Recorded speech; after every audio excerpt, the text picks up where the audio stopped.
The church bells were still ringing when Elena Cross realized he wasn't coming back. She stood at the altar in her mother's wedding dress, ivory lace yellowed with age, the train collecting dust from the rough wooden floor. Reverend Michaels had stopped mid-sentence 3 minutes ago. Now he just stood there, Bible open, mouth working silently like a fish drowning in air. The congregation shifted in their seats. Someone coughed. A child whimpered and was quickly shushed. Elena stared at the door, waiting. Because Thomas Garrett wouldn't do this. Not to her. Not after 2 years of promises whispered under cottonwood trees.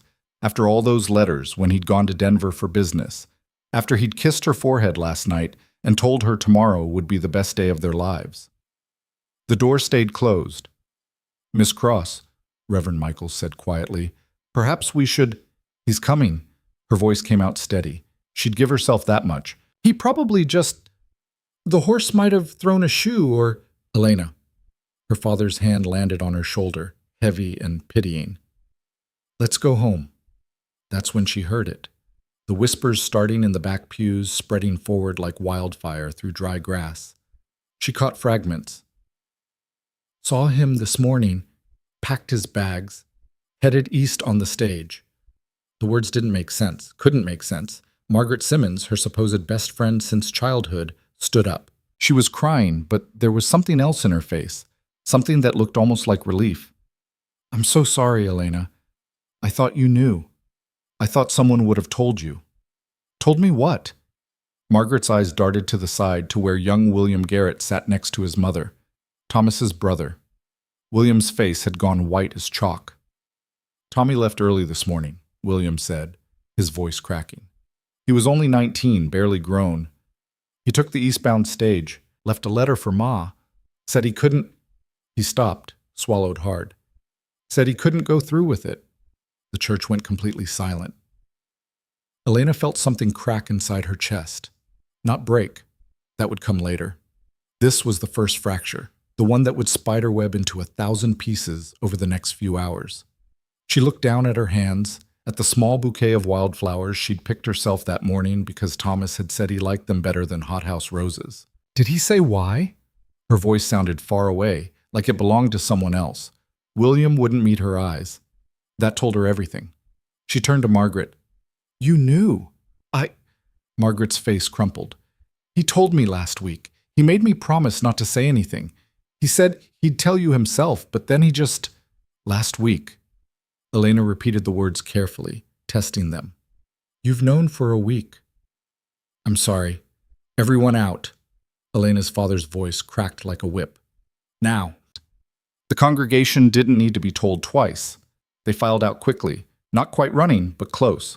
Elena stood perfectly still as they passed, their eyes on her like she was something fascinating and terrible, a wagon accident you couldn't look away from. She heard her name in their whispers, heard "poor thing" and "what will she do now?" and worse, much worse, heard someone laugh, actually laugh, a sharp, quickly muffled sound that hit her like a slap. Then they were gone, and it was just Elena and her parents in the empty church. Her mother reached for her, but Elena stepped back. If someone touched her right now, with kindness, with pity, she would shatter completely. She needed the anger, needed it like air. "I want to leave," she said. "Of course, sweetheart. We'll take you home." "No." Elena looked at her father, really looked at him, saw the way he wouldn't quite meet her eyes. "You knew something was wrong, didn't you?" Her father's jaw tightened. "I had concerns." Concerns? The laugh that came out of her didn't sound like her at all. "What kind of concerns, Papa?" "Robert." Her mother's voice was sharp. "Don't—" "She deserves to know, Catherine." Her father took off his hat, turned it in his hands.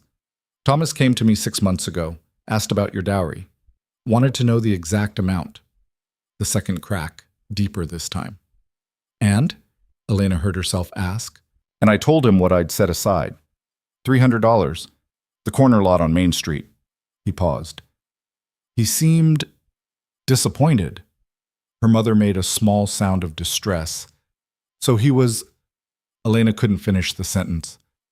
"I don't know what he was, Elena, but a man who asks about money before he asks about his bride's happiness—" Her father's face was grim.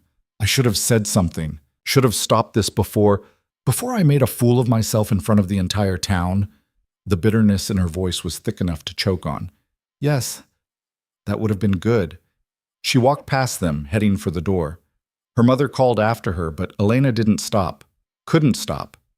If she stopped moving, she'd fall down and never get back up. Outside, the sun was too bright, the day too beautiful. She could see people clustered in groups along the street, all of them staring at the church. At her. Someone actually pointed. Elena felt something hot and furious rise in her throat. She started walking. Not toward home. She couldn't go home. Couldn't face the bedroom where she'd spent last night unable to sleep with excitement. Couldn't look at the trunk she'd packed so carefully with things for her new life. She walked toward the edge of town instead, toward the open prairie that stretched beyond the last buildings. Behind her, she heard running footsteps. "Elena, wait!" Margaret's voice. Elena spun around.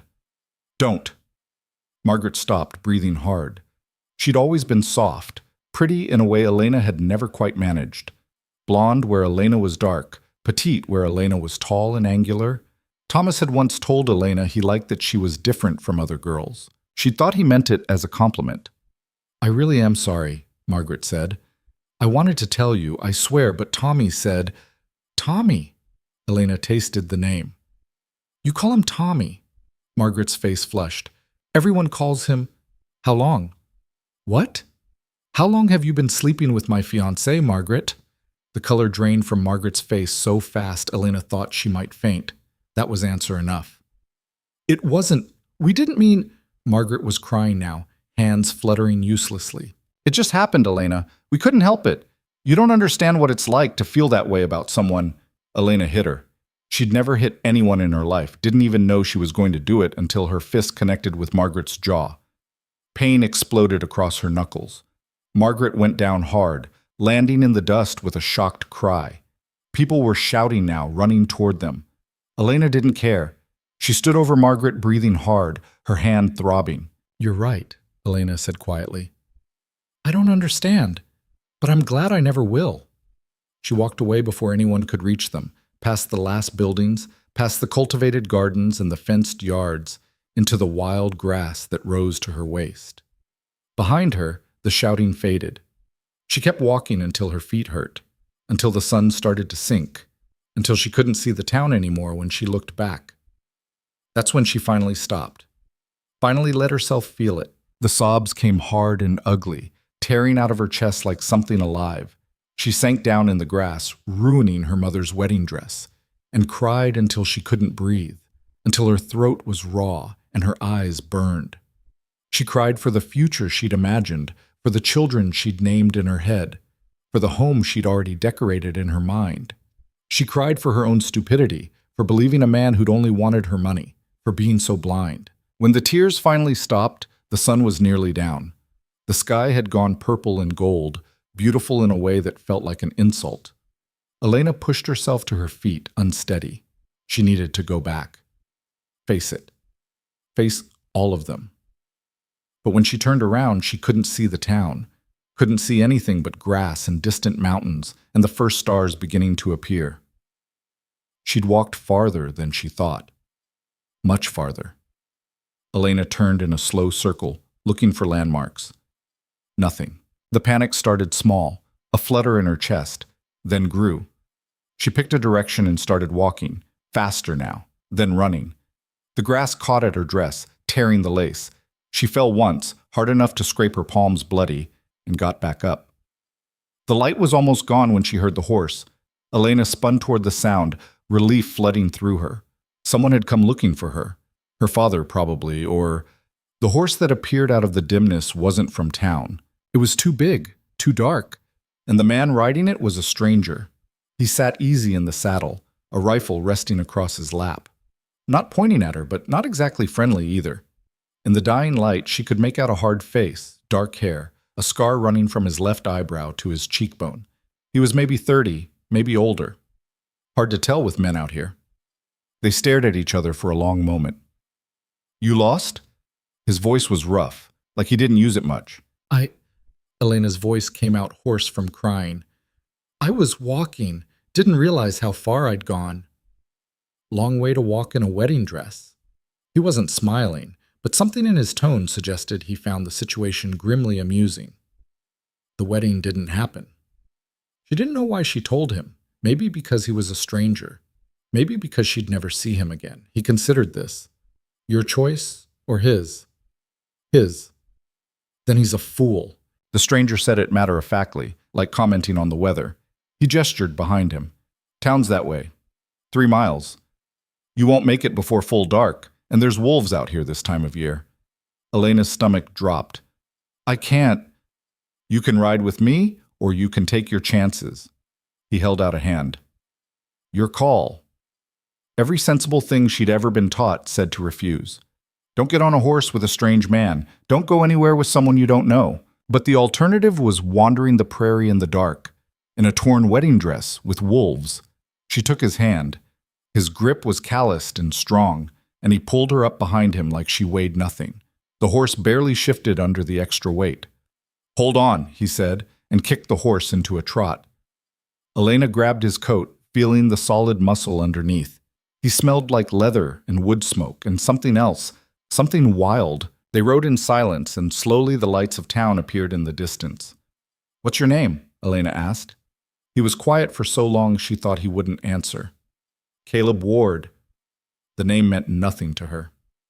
I'm Elena Cross. I know. That surprised her. How? Saw the wedding notice in the Mercantile last week. He paused. Sorry it didn't work out. She almost laughed. Sorry.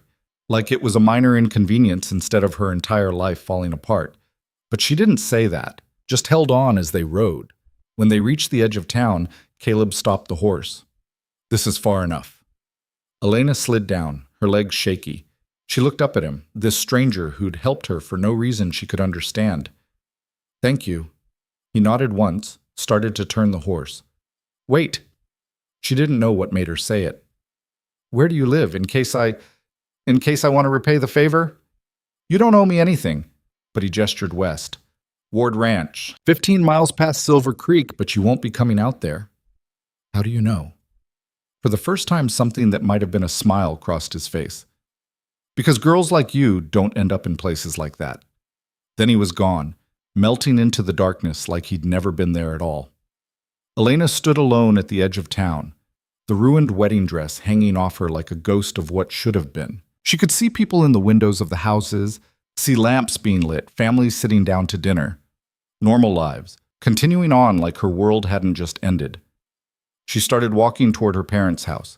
Every step felt like moving through deep water. Her mother was waiting on the porch, her face ravaged with worry. Elena, thank God, we've been searching everywhere. I'm fine. Elena climbed the steps, exhausted beyond anything she'd ever felt. Your dress, your hands, what happened? I fell. It wasn't entirely a lie. Inside, her father sat at the kitchen table, his head in his hands. He looked up when she entered, and the relief in his face almost broke her again. We should get you to bed, her mother said, fussing with her torn sleeves.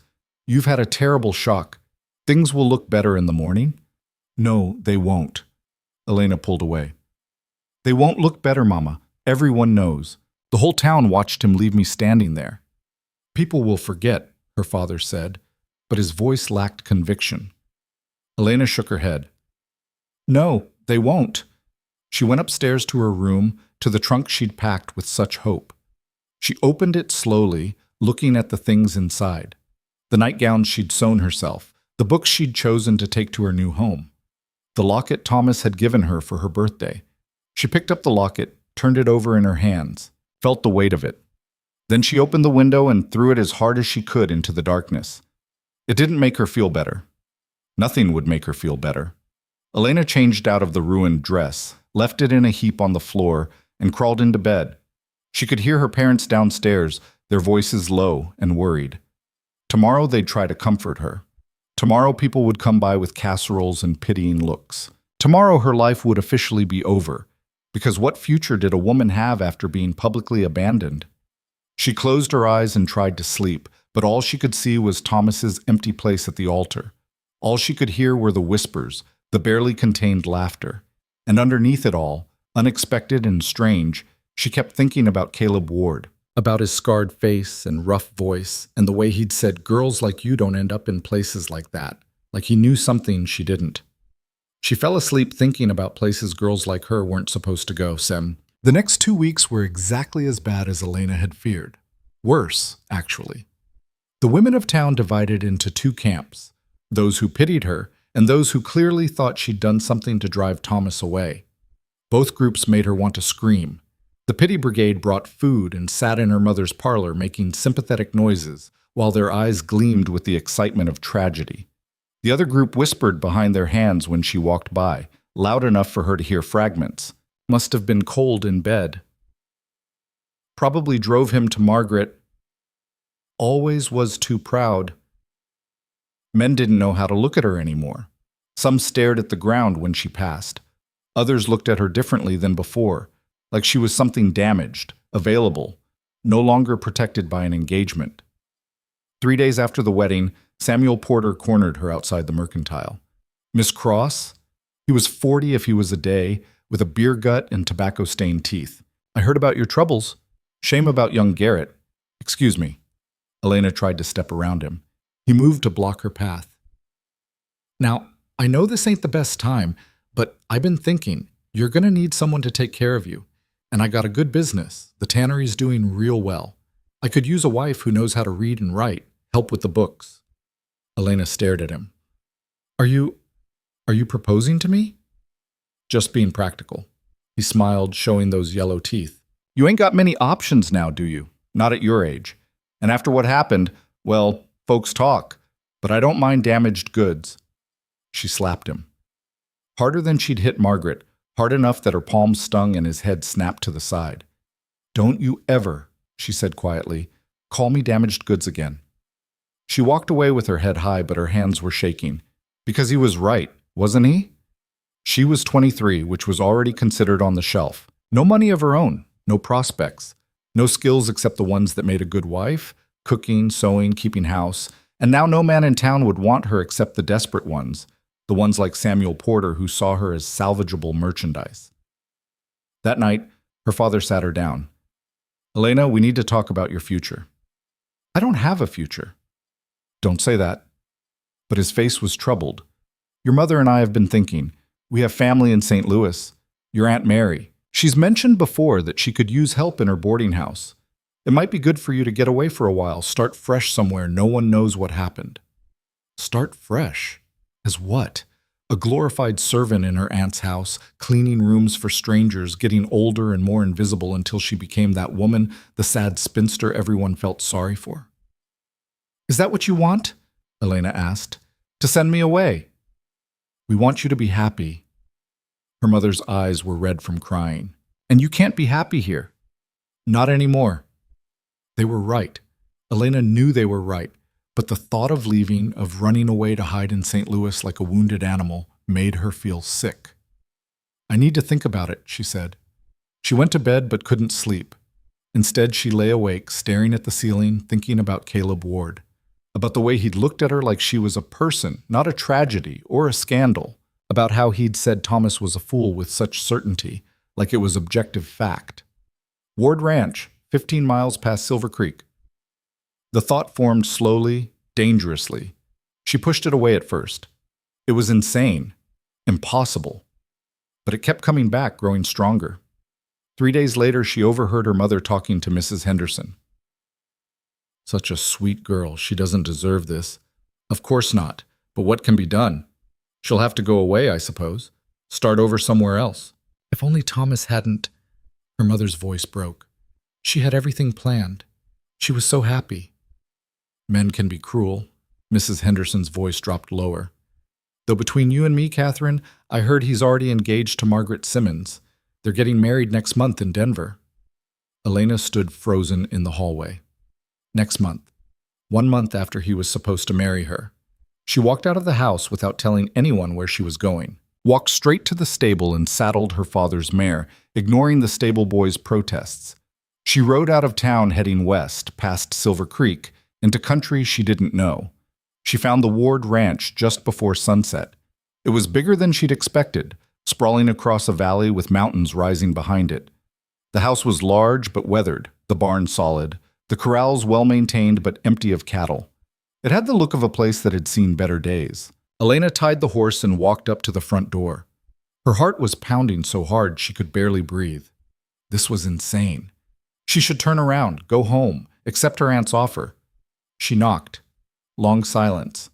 Then footsteps. The door opened. Caleb Ward looked exactly the same as he had that night. Hard-faced, scarred, unsurprised to see her standing on his porch, even though she'd said she'd never come here. They stared at each other. "I need to talk to you," Elena said. He stepped back, letting her in. The house was clean but sparse, functional. A place where someone lived but didn't exactly make a home. Caleb gestured to a chair at the kitchen table. Elena sat, suddenly aware of how improper this was, alone in a strange man's house. She didn't care. "You want coffee?" he asked. "No, thank you." She took a breath. "I need to ask you something, and I need you to hear me out before you say no." He leaned against the counter, arms crossed, waiting. "You were right," Elena said. "That night, girls like me don't end up in places like this. But I want to. I need to." The words came faster now. "I can't stay in town. Every day there is like drowning. People stare at me, whisper about me. Men like Samuel Porter think I'm desperate enough to accept anything. My parents want to send me to St. Louis to work in my aunt's boarding house. And Thomas," her voice cracked. She steadied it. "Thomas is marrying the woman he was sleeping with while engaged to me. Next month." Caleb's expression didn't change, but something flickered in his eyes. "I can work," Elena continued. "I can cook, clean, sew, manage a household. I can learn anything else you need. I won't complain, and I won't ask for anything I haven't earned." She looked directly at him. "I'm asking you to marry me." Now his eyebrows rose. "You're asking me to marry you?" "Yes." "We don't know each other. I know you helped a stranger for no reason. I know you're honest enough to tell me I wouldn't come here when you thought I wouldn't. That's more than I knew about Thomas, apparently." She leaned forward. "I don't expect love. I don't expect romance. I need to not be pitied anymore. I need a purpose. And you," she gestured around the house, "you need help. I can see it. This place is too big for one person." Caleb was quiet for a long time. When he finally spoke, his voice was careful. "What makes you think I want a wife?" "I don't think you want one, but I think you could use one." Elena met his eyes. "And I think maybe you understand what it's like to want to leave something behind." He studied her, that scarred face unreadable. "You're running." "Yes." "So am I." He pushed off from the counter, paced to the window. "I came out here 5 years ago after my wife died. Cholera. We'd been married 2 years, had a daughter. She died too." Elena's breath caught. "I'm sorry." "Don't be. Everyone's sorry. It doesn't change anything." He turned back to her. "I came here because I couldn't stand being in the place where I lost them. Couldn't stand people's pity. Sounds familiar?" "Yes." "This ranch belonged to my uncle. He left it to me when he died, no children of his own. It's good land, but it's hard work. Too much for one person. I've been managing, but barely." He paused. "I could use help, and I could use someone who won't ask questions about the past or expect me to be something I'm not." Hope, dangerous and bright, flared in Elena's chest. "But you need to understand something," Caleb continued. "This won't be easy. This place is isolated, 15 miles from the nearest town. The work is hard. Winters are brutal, and there are problems. Rustlers have been hitting ranches in the area. I've lost cattle, might lose more. I'm not afraid of hard work. You should be afraid of rustlers. I'm more afraid of spending the rest of my life being pitied." He almost smiled at that. "You really want this? A marriage of convenience to a stranger in the middle of nowhere?" "I really want this." Caleb walked over to the table, pulled out a chair, and sat down across from her. In the fading light, his scar looked darker, his eyes almost black. "Here's my offer," he said. "We get married. You help run this place. Cooking, household management, whatever else needs doing. In return, you get a home, protection, and half of whatever this ranch produces. We split everything equal." "Equal?" "This is a partnership, not ownership. You work, you get paid. Seems fair." No man had ever offered her equal anything. Elena felt something unknot in her chest. We keep separate rooms, Caleb continued. This is business. When and if that changes, it'll be because we both want it to, not because of any legal obligation. Agreed. You're free to leave whenever you want. I won't hold you here, but the same goes for me. This works as long as it works for both of us. Understood. He held out his hand. Then we have a deal. Elena took it. His grip was firm, calloused, real. We have a deal. I'll ride into town tomorrow, Caleb said. Talk to Reverend Michaels. We can get married at the end of the week. That fast? You want to wait around and let people talk you out of it? No. Then we do it fast. He released her hand. You should get back before dark. I'll ride with you to the edge of town. They rode in silence, just like before. When they reached the outskirts, Elena stopped her horse. Caleb? He turned. Why are you doing this? Really? He was quiet for a moment. Because you asked, and because I remember what it feels like to be broken and desperate and willing to do anything to feel human again. He met her eyes. And because I think you'll keep your word. I will. Then I guess we'll both find out if we're making a terrible mistake or the best decision of our lives. He rode away, and Elena sat there for a long moment, watching him disappear into the darkness. What had she just done? Agreed to marry a complete stranger, move to an isolated ranch, give up everything familiar for a life she couldn't even imagine? Yes. And she'd do it again. She rode home with her head high, and when her mother asked where she'd been, Elena told her the truth. The explosion that followed was epic. Her mother cried, her father shouted. They called her insane and desperate and foolish. They said she was making a mistake she'd regret forever. They forbade her from going through with it. Elena listened to all of it, then said quietly, I'm 23 years old. Legally, you can't stop me, and I've made my choice. You don't know this man, her father said desperately. He could be dangerous. So could Thomas, apparently. At least Caleb is honest about what he wants. Elena, please. Her mother grabbed her hands. Don't do this out of spite. Don't throw your life away because you're angry. I'm not throwing my life away, Mama. I'm choosing a different one. The wedding happened 5 days later. Not in the church this time. Elena couldn't face that. They did it in Reverend Michael's office, just the four of them. Elena, Caleb, the Reverend, and his wife as witness. Elena wore a simple blue dress. Caleb wore clean work clothes and had shaved. They spoke the vows clearly without emotion, like signing a business contract. When Reverend Michaels told Caleb he could kiss the bride, there was an awkward pause. Then Caleb leaned in and pressed a brief, dry kiss to Elena's forehead. Businesslike. Respectful. They signed the papers. They were married. Elena's parents didn't come. She hadn't expected them to. They'd said their goodbyes that morning, her mother crying, her father grim-faced. They'd given her a small bag of money, her dowry, the $300 Thomas had found so disappointing. Elena had tried to refuse, but her father had insisted. You'll need it, he'd said. Just in case? Just in case this didn't work. Just in case she needed to run again. But Elena didn't take the money for that. She took it because she was practical and because she knew they meant well even if they couldn't understand. After the ceremony, Caleb helped her load her trunk onto a wagon. She didn't have much, clothes, books, a few personal items. Everything she owned fit in one trunk. Ready? Caleb asked.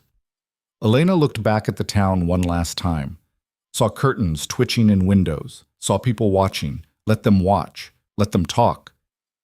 Ready, she said. They drove west together, toward the mountains, toward a ranch Elena had seen once in the failing light, toward a life she couldn't predict, and a marriage built on desperation rather than love. But it was her choice, her future, and that mattered more than anything. The sun was setting when they pulled into Ward Ranch. The house looked different in the golden light, less weathered, more solid, like maybe it could be a home. Caleb stopped the wagon in front of the house. I'll show you around tomorrow. Tonight, you must be tired. He carried her trunk inside, set it in a bedroom that was clearly meant to be hers. Clean sheets on the bed, fresh water in the pitcher, a window that looked out over the valley. This is your room, he said. Mine's down the hall. The door has a lock if you want it. I trust you. He nodded once, then left her alone. Elena sat on the bed, listening to him move around the house. Eventually, his footsteps went into another room, and a door closed. Silence settled over everything. She unpacked slowly, putting her things away in the empty drawers, hanging her dresses in the wardrobe, making the space hers. When she was done, she went to the window and looked out at the darkening valley. Somewhere out there, Thomas was probably with Margaret, planning their wedding, living the life that should have been Elena's. And Elena found, to her surprise, that she didn't care as much as she thought she would. She was someone's wife now. Not the wife she'd imagined being, but a wife nonetheless. And tomorrow she'd wake up and start learning what that meant in this strange new world.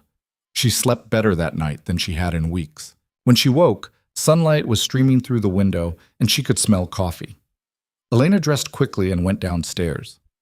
Caleb was in the kitchen cooking eggs and bacon. He looked up when she entered. "Morning. You hungry?" "Starving." Elena realized it was true. For the first time in weeks, she actually felt hungry. They ate in comfortable silence. Then Caleb pushed back from the table. "Ready for the tour?" He showed her everything. The barn with its empty stalls, the corrals that should have held cattle, the chicken coop that needed repairs, the vegetable garden that had gone to weeds. He showed her the broken fence lines, the water pump that needed fixing, the roof that leaked in the back bedroom. "I know it's a lot," he said. "The place has gotten away from me.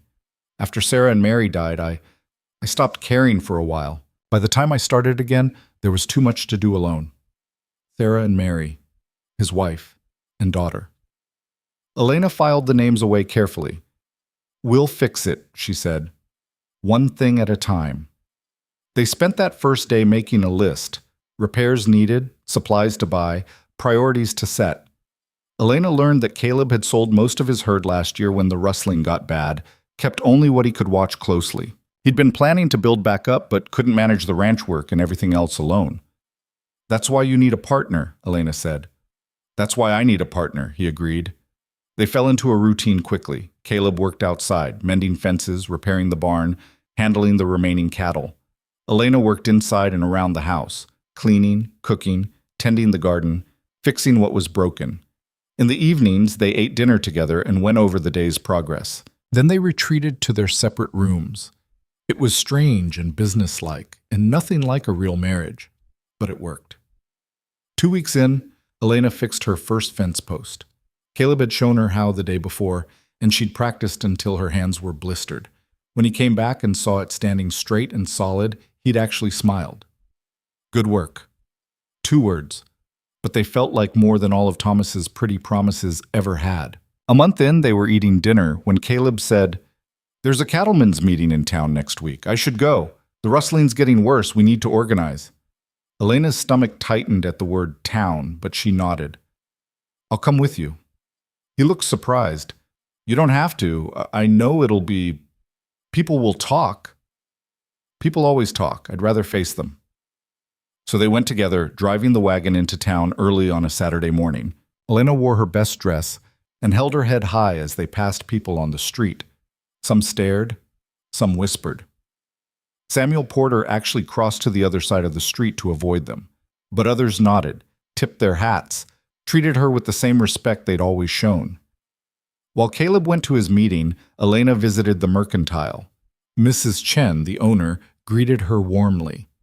"Mrs. Ward, good to see you. How are you settling in?" Mrs. Ward. The name still felt strange, but Elena was getting used to it. "Very well, thank you. I need supplies."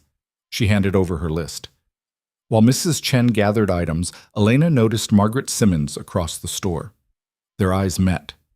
Margaret's face went pale, and she looked away quickly. Elena felt nothing. No anger, no pain.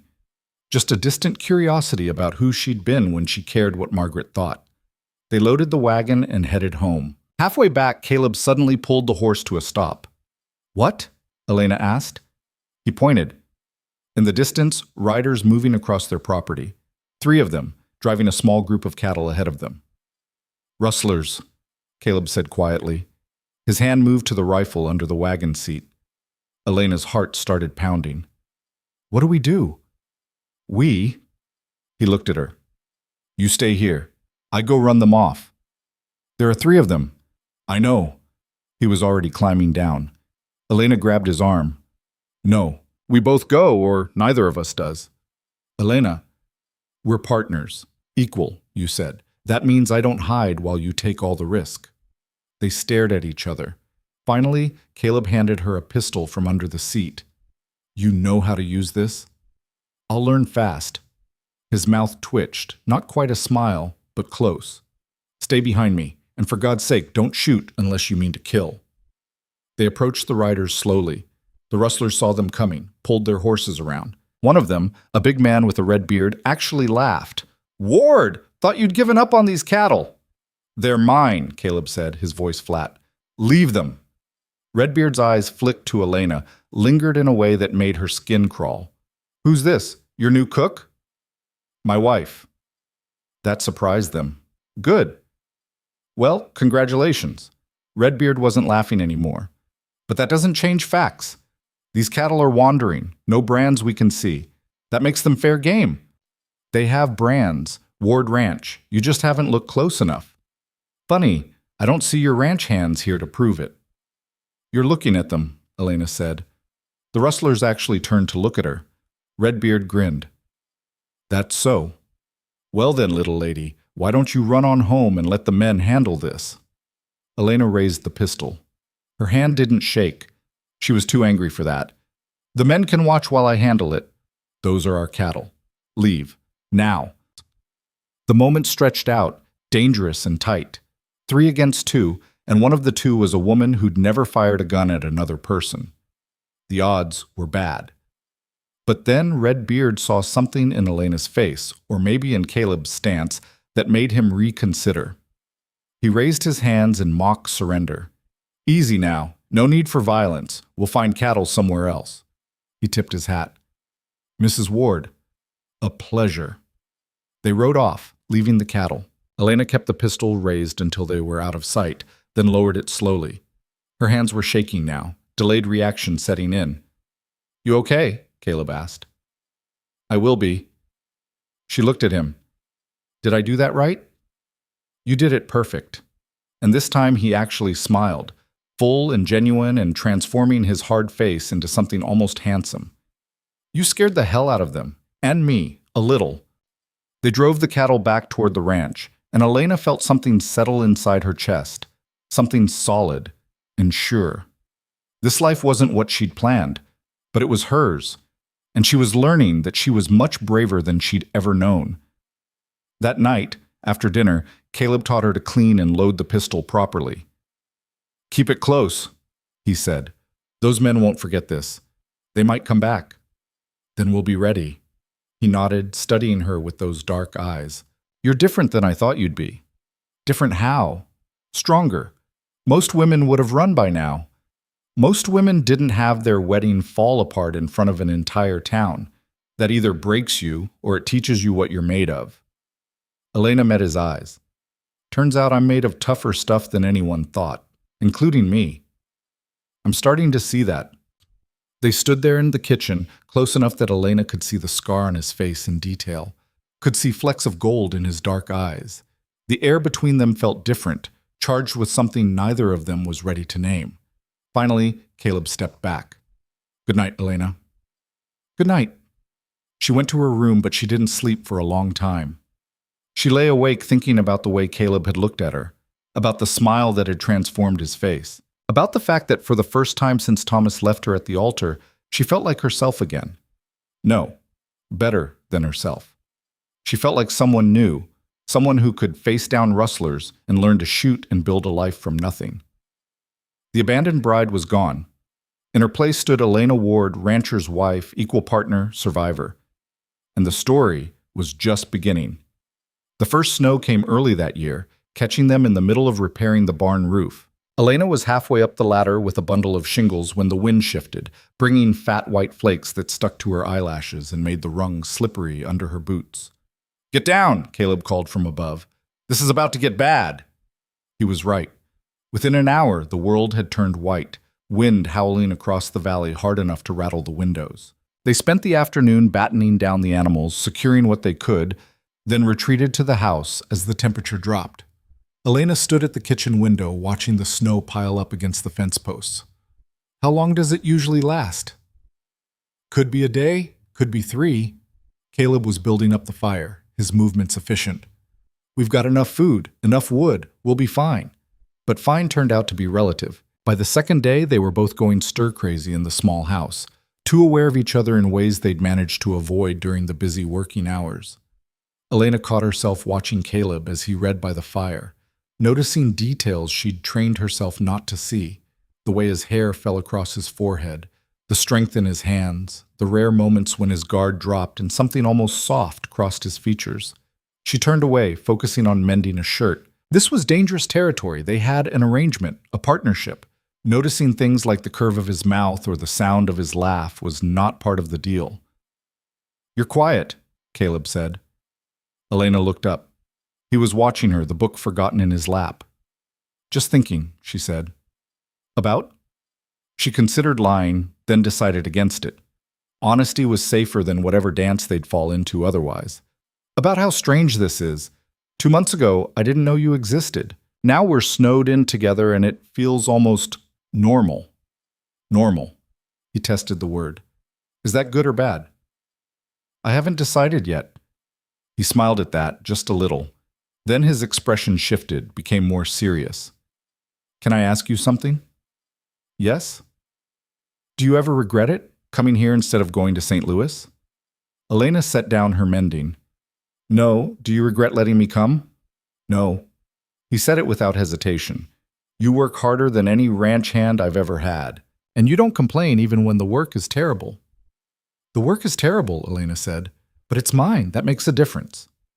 They fell into silence again, but it was comfortable now, easy. Outside the wind screamed, but inside there was warmth and firelight and something that felt dangerously close to companionship. The snow finally stopped on the 3rd day. They dug themselves out and surveyed the damage.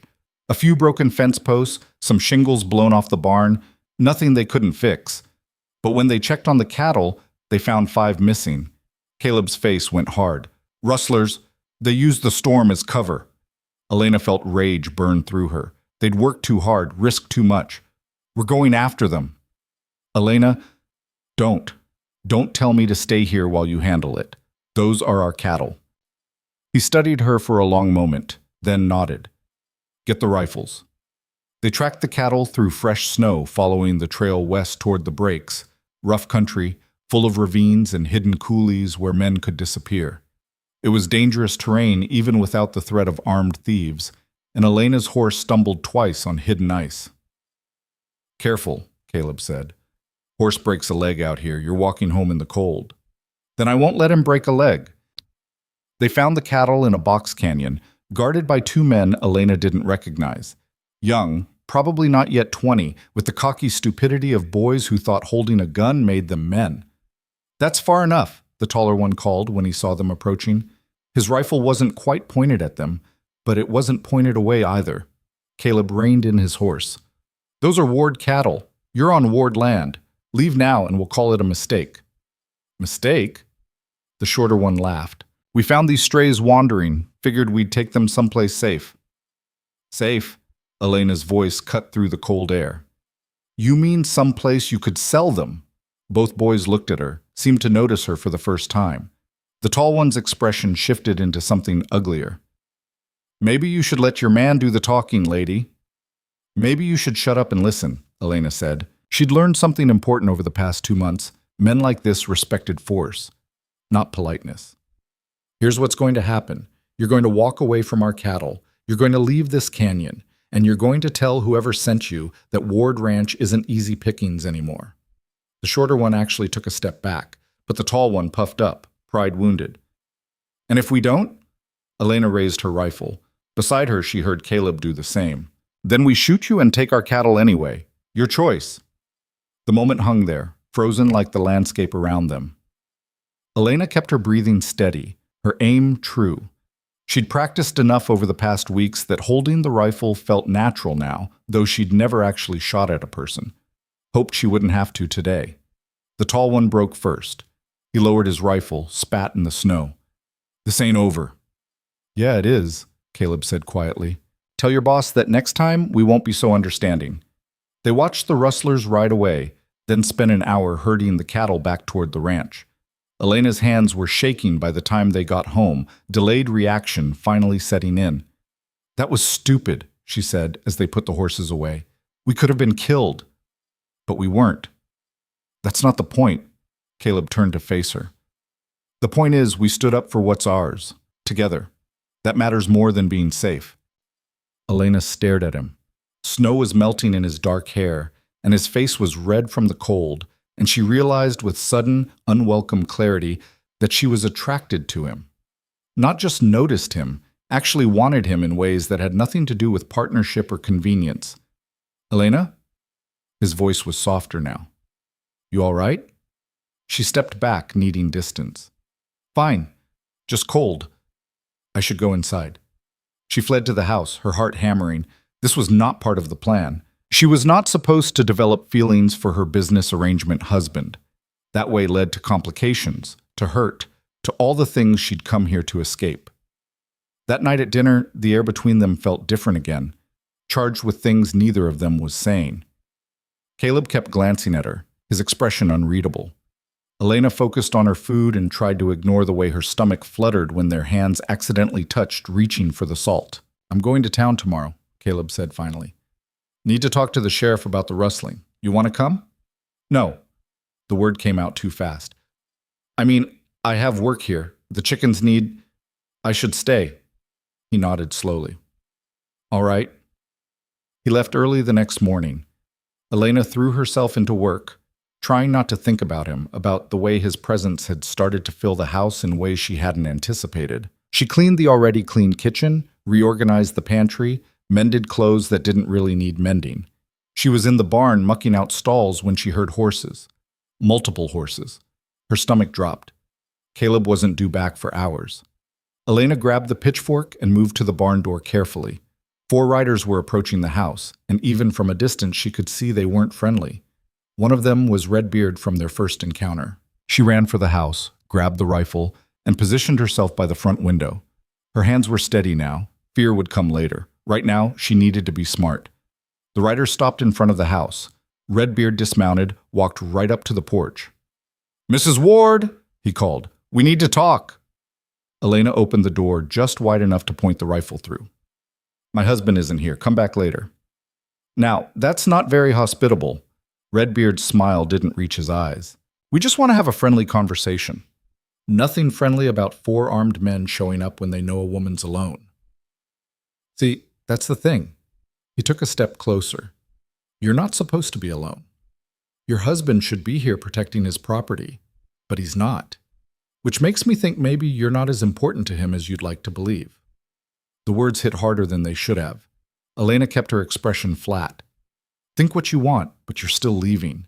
"We will, right after you hear our offer." Redbeard gestured to the land around them. "This is prime grazing territory. Too good for one man and his pretend wife to waste. We're willing to buy you out. Fair price. You and Ward can go start over somewhere safer." "Not interested." "You sure about that? Because things can get real difficult real fast out here. Accidents happen. Fires, stampedes. Would be a shame if something happened to you while Ward was away." Elena's finger moved to the trigger. "That sounds like a threat." "Just stating facts." Redbeard's voice hardened. "You've got until spring to accept our offer. After that, well, can't guarantee your safety." He remounted and rode off with his men, but the message was clear. They weren't just stealing cattle anymore. They wanted the whole ranch. Elena sat down hard on the porch steps, the rifle across her knees, and tried to breathe through the fear. She couldn't tell Caleb about this. He'd feel responsible, might do something reckless, or worse, might decide she was a liability, and their arrangement needed to end for her safety. She was still sitting there when Caleb rode up an hour later. He took one look at her face and was off his horse in seconds. "What happened?" "Nothing, just tired." "Don't lie to me." He crouched in front of her, searching her face. "Something scared you." Elena wanted to brush it off, maintain the facade, but she'd promised honesty, and that meant all of it, even the hard parts. "Redbeard came by, 3 others with him, made us an offer on the ranch, Said we should take it before accidents start happening. Caleb's jaw tightened. He threatened you. He threatened us. While you were alone, Caleb stood, pacing. That's my fault. I shouldn't have left. Stop. Elena stood too. We can't both be here every minute, and I handled it. By doing what? Pointing a rifle at 4 men? Yes. What else was I supposed to do? He stared at her, then did something unexpected. He laughed. Not humor exactly, but something almost like admiration. You're either the bravest woman I've ever met, or the craziest. Maybe both. The tension broke. Caleb ran a hand through his hair. All right, so they want the ranch. That means we're doing something right, building something worth taking. Question is, what do we do about it? We fight. Elena said it without hesitation. We've worked too hard to give up now. Fighting means things could get dangerous, more dangerous than they already are. I know. Elena. He stepped closer, close enough that she could see the worry in his eyes. If something happened to you because of this place, because I brought you into this, you didn't bring me into anything. I chose this. And I'm choosing to stay and fight. She met his eyes. Unless you want me to go. No. The word came out fierce. I don't want you to go. Something shifted between them in that moment. The air felt thicker, charged with possibility. Caleb's hand came up, almost touching her face, then dropped. We should go inside, he said roughly. Make a plan. They spent the evening strategizing. Caleb had talked to the sheriff, who admitted the rustling was widespread but claimed he didn't have enough men to patrol the outlying ranches. Other ranchers were having the same problems, but most were either paying protection money or quietly selling out. We need to organize, Caleb said. Get the other ranchers together. There's strength in numbers. And if they won't organize, then we defend what's ours alone. Elena looked at the map spread on the table, at their property marked in pencil. It was a lot of land for 2 people to protect. We need help. Ranch hands. Can't afford them. We can't afford not to have them. Elena did quick mental math. We have my dowry money. We haven't touched it. We could use that to hire 2 good men, maybe 3 if we're careful. Caleb shook his head. That's your money. Your safety net if this all goes wrong. It's our money. Partnership. Remember? Equal shares. She pushed the map toward him. We invest in the ranch, make it stronger, or we lose it. I'd rather risk the money fighting than save it for running. He studied her for a long moment. You're sure? I'm sure. 2 days later, they rode into town and posted notices for ranch hands. The response was smaller than they'd hoped. Most men didn't want to work for a ranch actively being targeted by rustlers, but they found 2 willing to take the risk. An older man named Jack, who'd worked ranches his whole life and had nowhere else to go, and a younger Mexican man named Diego who'd just crossed the border looking for work. Both men were surprised when Elena interviewed them alongside Caleb, even more surprised when she asked the questions that mattered. Could they shoot? Could they track? Would they stand their ground in a fight? Ma'am, Jack said carefully, I don't mean any disrespect, but this situation you got here, it's liable to get rough. I know. You prepared for that. For what might happen. Elena thought about standing at the altar, about walking into the wilderness in a torn wedding dress, about facing down rustlers with shaking hands. I've survived worse than rough. I'll survive this too. Jack nodded slowly. Then I guess you got yourself a ranch hand. Diego just smiled. When do we start? They started immediately. With 2 extra sets of hands, the work went faster. Fences got mended properly. The barn got finished. They even managed to buy more cattle, building the herd back up slowly. Elena worked alongside the men, earning their respect through sheer stubborn competence. But respect from Jack and Diego was one thing. Respect from the town was another. Elena made the mistake of going to the mercantile alone one afternoon. Mrs. Chen was friendly as always, but while Elena was shopping, 3 women came in. Town wives she'd known for years. Women who used to invite her to quilting circles and church socials. They looked right through her, talked around her like she wasn't there. Heard she's working like a common ranch hand. Living in sin, practically, married or not. What kind of woman agrees to that sort of arrangement? Elena gripped her shopping basket tighter. She could leave. should leave, but something in her rebelled against being dismissed like this, erased by their judgment. "Excuse me," Elena said clearly. "I need to get past." The women turned, faces arranged in identical expressions of cold disdain. "Oh," one of them said. "Elena, we didn't see you there." "Clearly." Elena met each of their eyes in turn. "How are your husbands? Still spending their evenings at the saloon while you wait at home? Still making decisions about your lives without consulting you?" The woman flushed. "At least our husbands married us properly. For love. Not for whatever it is you have. What I have is a partnership, respect, a say in my own future." Elena stepped closer. "What do you have? Pretty houses and loneliness? The knowledge that you're valued for your appearance and your ability to stay quiet? I used to think that was enough too. I was wrong." She walked past them, paid for her supplies, and left with her head high. But once she was outside, her hands started shaking. She hated that their words still had power, that some part of her still cared what they thought. Caleb found her sitting on the wagon, staring at nothing. "Ready to go?" he asked, then saw her face. "What happened?" "Nothing, just people being people." He climbed up beside her, took the reins, didn't push for details. They were almost out of town when he said, "You know what I think?" "What?" "I think those women are jealous." Elena laughed, startled. "Jealous? Of what?" "Of the fact that you chose your own path instead of letting it be chosen for you. That you're building something real instead of pretending everything's perfect." He glanced at her. "That you're free in ways they'll never be." The tightness in Elena's chest eased slightly. "You really believe that?" "I know it. I see you working every day, see you standing up to rustlers and learning to shoot and fixing fences in the freezing cold. You think those women could do any of that?" He shook his head.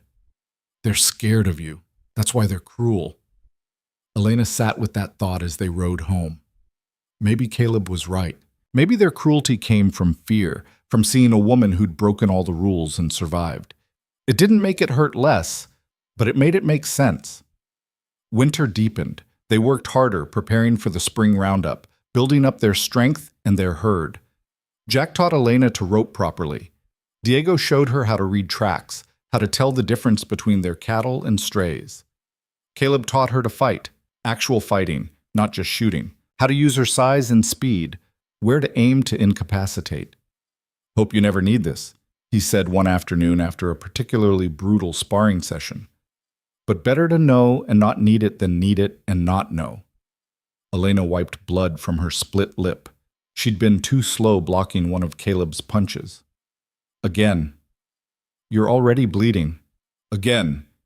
He came at her. This time she was ready, ducking under his swing and using his momentum to throw him off balance. They went down in a tangle of limbs, and suddenly Caleb was pinned beneath her, breathing hard. Their eyes met. Elena was acutely aware of everywhere their bodies touched, of the heat of him beneath her, of the way his pulse jumped in his throat. "Good," Caleb said, his voice rough. "That's good." Elena scrambled off him, face burning. Dinner. I need to start dinner." She fled to the house, her heart pounding. This was getting out of control. She couldn't keep pretending she didn't feel anything when his hands touched her shoulders to correct her form. Couldn't ignore the way her breath caught when he smiled. That night she barely slept. And when she did sleep, she dreamed of Caleb, not as her business partner, but as something more, something dangerous and impossible. She woke before dawn and found him already in the kitchen, coffee made, staring out the window at the dark landscape. "Couldn't sleep either?" she asked. He turned. In the lamplight, his expression was raw, unguarded. "Elena, we need to talk." Her stomach dropped. "About what?" "About this." He gestured between them. "About the fact that I can barely look at you anymore without wanting to—" He stopped, jaw clenched. "This was supposed to be simple, a business arrangement, but it's not simple anymore, is it?" Elena's heart was hammering. "No, it's not. So what do we do about it?" She wanted to close the distance between them, wanted to find out if kissing him would be as electric as she imagined. But fear held her back, fear of ruining what they'd built, fear of wanting something she might not be allowed to have. "I don't know," she admitted. Caleb nodded slowly. Then we wait until we both know. Because I can't do this halfway. If this changes, if we cross that line, I need to know you're sure. What about you? Are you sure? His laugh was bitter. I've been sure since you faced down those rustlers the first time. But you've been hurt before. By a man who made promises he didn't keep. I won't do that to you, so we wait until you're ready. The trust in those words, the patience, hit Elena harder than any declaration of love could have. Caleb was giving her control, giving her time, asking for nothing she wasn't ready to give. Okay, she whispered. We wait. But waiting proved harder than either of them expected, because spring was coming, and with it, the roundup. And with the roundup came danger they hadn't anticipated, a threat that would test everything they'd built and force Elena to decide exactly what she was willing to fight for. The first sign of trouble came on a warm day in early March, when Jack rode in hard, his face grim. Boss, he called to Caleb, we got problems, big ones. They gathered in the barn, Caleb, Elena, Jack, and Diego. Jack pulled out a torn piece of fabric, bloody and muddy. Found this by Silver Creek, along with tracks, lots of them, 20 horses, maybe more. He looked at Elena. One of the riders had a horse with a distinctive shoe. I've seen it before. Belongs to Thomas Garrett's brother. Elena felt ice slide down her spine. William, what would he be doing? Not just William, Jack interrupted. We asked around town. Apparently, Thomas is back. Came riding in yesterday with Margaret. They're married now, staying with his family. The room went silent. Elena couldn't breathe. Thomas was back. Thomas, who'd abandoned her, humiliated her, destroyed her life. Why? She managed. Why come back? Diego spoke up quietly. We heard talk in the saloon. Thomas lost money in Denver. A lot of money. Gambling debts. Him and Margaret came back broke. Caleb's face had gone stone cold. And, Jack continued grimly, word is he's been talking, saying the Ward Ranch should have been his by marriage, that if Elena had just been patient, waited for him, they'd be running it together now. Elena laughed, high and bitter. He thinks, after everything, that I would just take him back? Worse, Diego said. He's saying the marriage to Ward isn't legal, that you were still promised to him, that you can't marry someone else while under contract. That's insane, Elena said. We were never under contract, and even if we were, he broke it when he left. Doesn't matter if it's true, Caleb said quietly. Matters if people believe it. And if they believe it, if there's even a question about whether our marriage is legal. He didn't finish, but Elena understood. Everything they'd built, their partnership, their claim to the ranch, their reputation, could crumble. There's more, Jack said reluctantly. Those tracks by Silver Creek? They were driving off about 30 head of our cattle, the ones we just bought last month. Caleb's fist hit the barn wall hard enough to split his knuckles. They're not just stealing cattle. They're trying to bankrupt us, force us out. Who? Elena asked. Redbeard and his men? Maybe. Or maybe someone with a more personal stake. Caleb looked at her. Someone who wants you back and wants me gone. The implications hung there, ugly and clear. Thomas had returned broke and desperate. The ranch he'd once rejected suddenly looked valuable. And Elena, the woman he'd humiliated and abandoned, now stood between him and what he wanted. We need to go to the sheriff, Elena said. Sheriff won't help. Jack shook his head. Thomas's family has money, influence. We're just one ranch, one woman who chose scandal over propriety. The words stung, but they were true. Elena had made herself an outsider. Now that made her vulnerable. Then what do we do? She asked. Caleb looked at each of them in turn. We prepare for whatever's coming. Because this isn't just about cattle anymore. They spent the next week fortifying the ranch, built defensive positions, stocked ammunition, made plans for various scenarios. Elena practiced shooting until her shoulder ached from the rifle's kick. Learned to load and fire faster.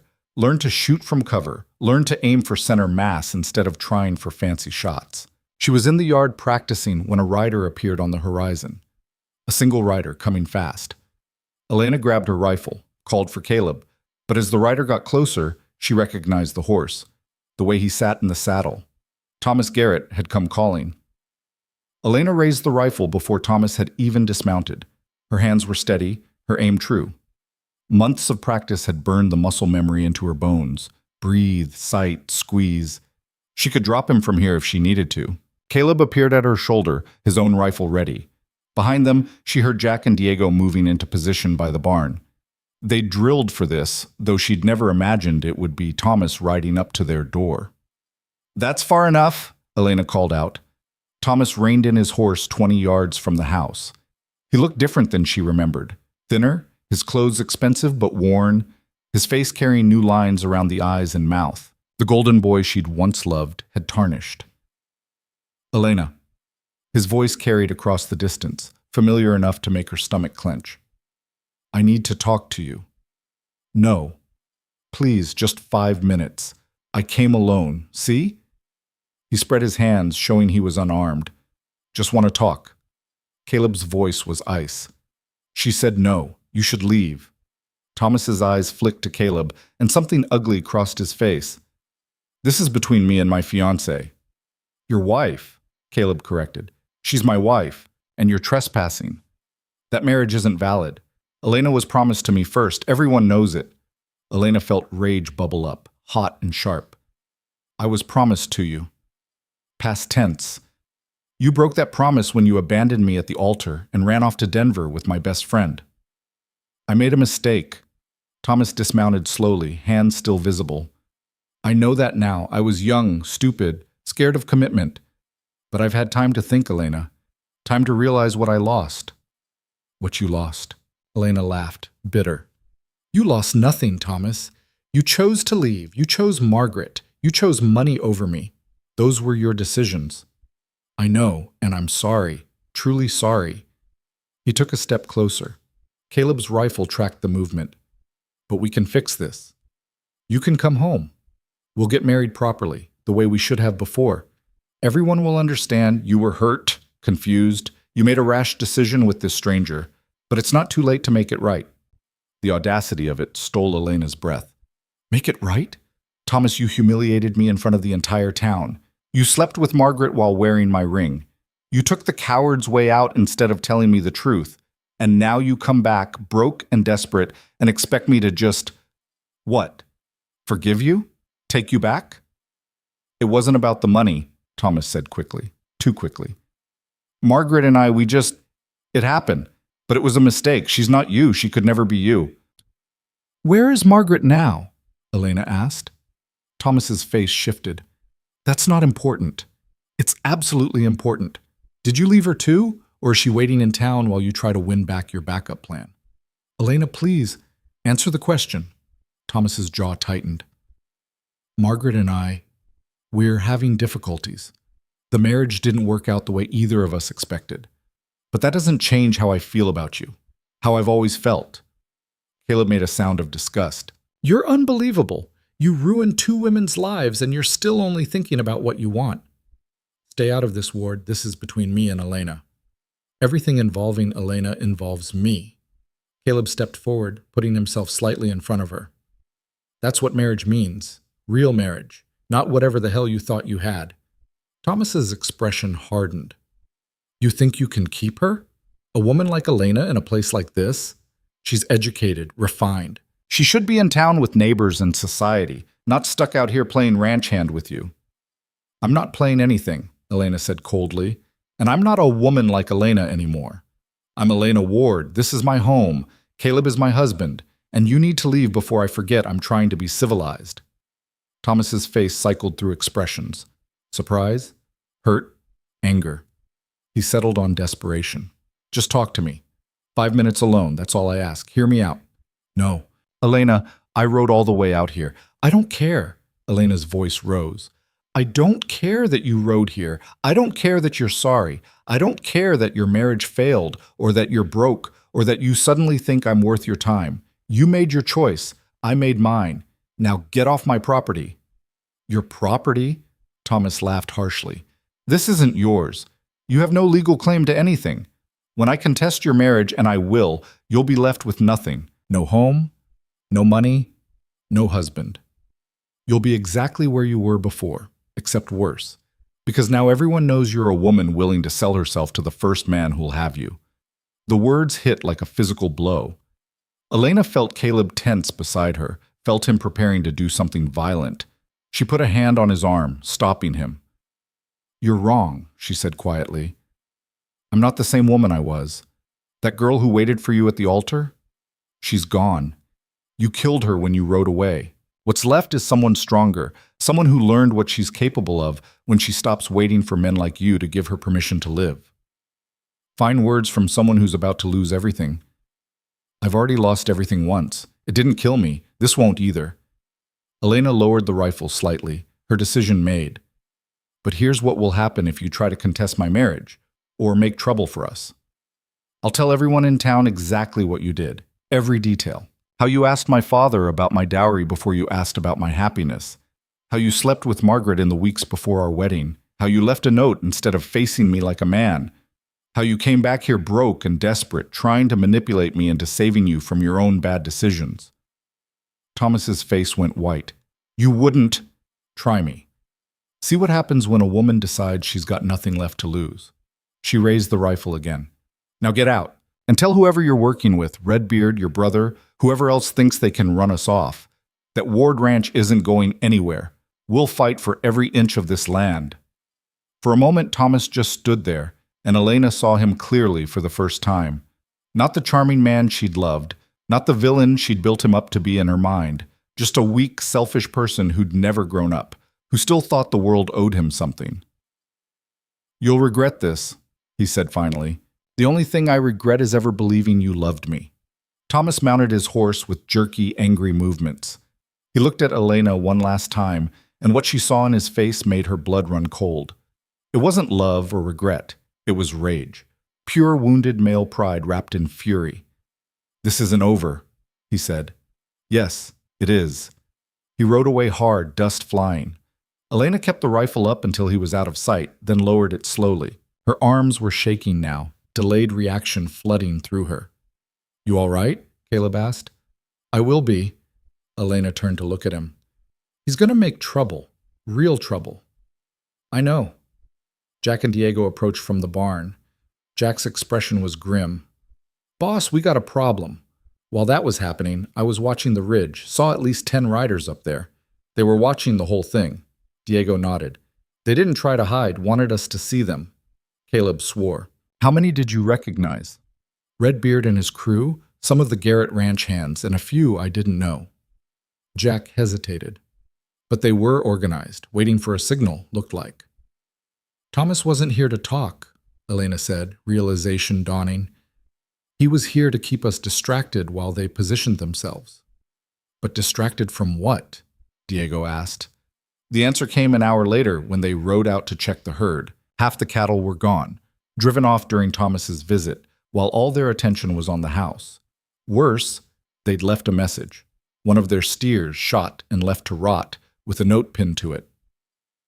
Give up the ranch or lose more than cattle. Caleb crumpled the note in his fist. They're not just trying to bankrupt us anymore. They're threatening our lives. Then we go to the sheriff, Elena insisted. Show him the note, the dead steer, tell him about the riders. And say what? Jack interrupted. That we think Thomas Garrett and Redbeard are working together? Based on what evidence? Some tracks, some stolen cattle, and a threatening note anyone could have written? Jack's right, Caleb said heavily. The sheriff won't move against the Garrett family without proof. And even if he did, Thomas can afford lawyers. We can't. Elena felt trapped, suffocated by the unfairness of it. So we just accept it? Let them win? No. Caleb's voice was steel. We fight. But we fight smart. Over the next week, they fortified further, moved the remaining cattle closer to the house where they could watch them, set up a rotation so someone was always on guard, slept in shifts. Elena learned to function on 4 hours of sleep, learned to wake at the slightest sound, learned to move through the world with one hand always near a weapon. The waiting was worse than action would have been. Every day that passed with no attack made the tension ratchet higher. Jack started seeing threats in every shadow. Diego nearly shot a deer he mistook for a rider. Even Caleb's legendary calm was fraying. Elena found him in the barn one night, unable to sleep, checking the horses for the third time. "They'll be fine," she said quietly. "I know." But he didn't stop checking. "I just keep thinking about what could happen. If they attack in force, there's 4 of us against, what, 20? 30? We faced worse odds." "No, we haven't." He turned to face her, and in the lamplight his expression was raw. "Elena, this is different. Before it was rustlers stealing cattle. That's property. We can replace property, but now they're threatening us directly. And if something happens to you because I let you stay, because I was selfish enough to want your help instead of sending you somewhere safe, stop." Elena crossed to him, put her hands on his arms. "I'm not some fragile thing that needs protecting. I'm your partner. Equal, remember? That means equal risk. You could die. So could you. So could Jack or Diego. That's the reality of what we're facing." She tightened her grip. "But I'm not leaving. Not because you want to protect me. Not because it's safer somewhere else. This is my home, our home. And I'll fight for it." Caleb's hands came up to cup her face, gentle despite the calluses. "When did you get so brave?" "I've always been brave. I just didn't know it until I had something worth being brave for." The air between them shifted, charged with everything they'd been avoiding for months. Caleb's thumb traced her cheekbone, and Elena felt her breath catch. "Elena," he said, voice rough, "I need to tell you something." "What?" "I'm not waiting anymore." He leaned closer, his forehead resting against hers. "I thought I could keep this professional, keep my distance. But I can't. And if we're about to go to war, if there's a chance I might not get another opportunity, I need you to know this stopped being about convenience for me a long time ago." Elena's heart was hammering. "How long?" "Since you faced down those rustlers the first time. Since you decided a rough life with me was better than a safe life somewhere else. Since you proved you were stronger than anyone gave you credit for, including yourself." He pulled back just enough to meet her eyes. "I'm in love with you, Elena. Completely. And I know that wasn't the deal. I know it complicates everything, but there it is." The words hung in the air between them, honest and terrifying and more real than anything Thomas had ever said to her. "Say something," Caleb said when she didn't respond. Elena kissed him, poured everything she'd been holding back into it, the fear, the hope, the bone-deep certainty that this man, this scarred, honest, impossibly strong man was hers in ways that had nothing to do with legal documents or convenience. Caleb made a sound low in his throat and pulled her closer, kissing her back with an intensity that made her dizzy.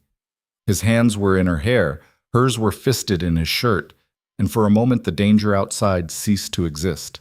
There was only this, heat and want, and the rightness of finally letting the walls come down. When they finally broke apart, both breathing hard, Elena said, "That took you long enough." He laughed, the sound startled and genuine. "You're telling me you've been...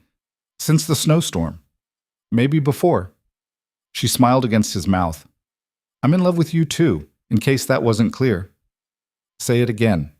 "I love you, Caleb Ward. You difficult, stubborn, brave man. I love you." He kissed her again, slower this time, thorough. When he finally pulled back, his eyes were dark with promise.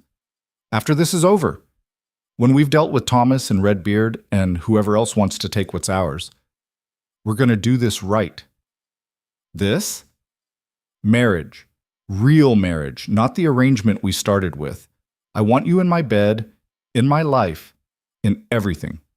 No more separate rooms, no more holding back. I want it all. We're already married. Not the way I want to be married to you." He tucked a strand of hair behind her ear. "I want to deserve you first. Want to make sure you have a home worth keeping, a future worth fighting for." "I already have that." "Then I want to give you more." They stood there in the barn, holding each other while the horses shifted in their stalls and the night sounds filtered through the walls. Elena felt something settle in her chest, something warm and certain. Whatever came next, whatever Thomas and his allies had planned, they'd face it together. Not as business partners or reluctant allies, but as something more. Something that felt dangerously close to unbreakable. The attack came 3 nights later during a storm. Elena woke to Diego's shout and the smell of smoke. She was on her feet instantly, grabbing the rifle beside her bed, running for the door. The house was filling with smoke, not from inside, but pouring through the windows. Outside, she could see flames. The barn was on fire. "Get out!" Caleb was shouting from the hallway. "Everyone out, now!" They stumbled into the yard, coughing, eyes streaming. The barn was fully engulfed, flames leaping into the night sky. And around them, illuminated by the firelight, were riders, at least 20 of them, forming a loose circle around the house. Redbeard sat his horse directly in front, smiling. "Evening, Ward. Figured we'd help you with some spring cleaning." Caleb raised his rifle. Beside him, Elena, Jack, and Diego did the same. 4 against 20. Impossible odds. "You're going to hang for this," Caleb said. "Who's going to testify? You'll all be dead, and it'll look like a terrible accident. Fire started in the barn, spread to the house. Tragic." Redbeard's eyes found Elena. "Though we might spare the lady, if she asks nicely." "Go to hell," Elena spat. Movement to the left. Thomas rode forward on his horse, his face illuminated by the flames. "Elena, please. This doesn't have to end badly. Just sign the ranch over. You and Ward can walk away, start over somewhere else." "You did this," Elena said, realization crashing over her. "You're working with them, with rustlers and murderers." Thomas had the grace to look uncomfortable. "I'm working with people who understand opportunity. This ranch is wasted on you, but it could be profitable with the right management. Your management, mine and my partners. Redbeard here has been very helpful in convincing other ranchers to sell. We've acquired quite a bit of land over the past year." Thomas smiled, and it was nothing like the boy she'd once loved. "You could have been part of this, Elena, if you just waited for me, trusted me. But you had to go and marry this nobody instead." "This nobody is worth 10 of you," Elena said. "Noble, but stupid." Thomas gestured to Redbeard. "Kill Ward and the ranch hands. Take the woman alive." Redbeard started to raise his gun. And that's when all hell broke loose. Gunfire erupted from behind them, from the house, from positions they hadn't known were occupied. Elena spun and saw figures on the roof, more emerging from the smoke-filled house. Reinforcements. "But how—" "Did you really think we'd let you face this alone?" a familiar voice called out. Elena's father stepped into the firelight, rifle in hand. Behind him were a dozen men from town, ranchers, shop owners, even the blacksmith. People who judged her, whispered about her, looked through her like she didn't exist, and they'd come to fight for her anyway. The rustlers scattered under the unexpected assault. Redbeard was shouting orders, his men trying to return fire, but they'd been counting on an easy target. This was a war. "Get to cover." Caleb grabbed Elena, pulling her behind the water trough. Bullets whined overhead, struck wood, shattered glass. The barn's flames cast everything in flickering orange and black, turning the yard into something from a nightmare. Elena fired at a rider trying to flank them, saw him jerk and fall. She didn't let herself think about whether she'd killed him, just chambered another round and found another target. Beside her, Caleb was firing with mechanical precision, protecting their position. Jack went down with a cry, clutching his leg. Diego dragged him to cover, then returned fire. One of the town men, Samuel Porter, of all people, was reloading with shaking hands behind the woodpile. The fight was chaos. No clear lines, no organized strategy, just desperate people on both sides trying not to die. Elena shot until her rifle was empty, switched to the pistol, kept shooting. Her ears were ringing, her eyes burning from smoke, but she didn't stop. Thomas appeared through the smoke on foot, his horse lost somewhere in the chaos. He was bleeding from a graze on his shoulder, his fine clothes torn. Their eyes met across the yard. "This is your fault," he screamed at her. "All of this! If you'd just done what you were supposed to!"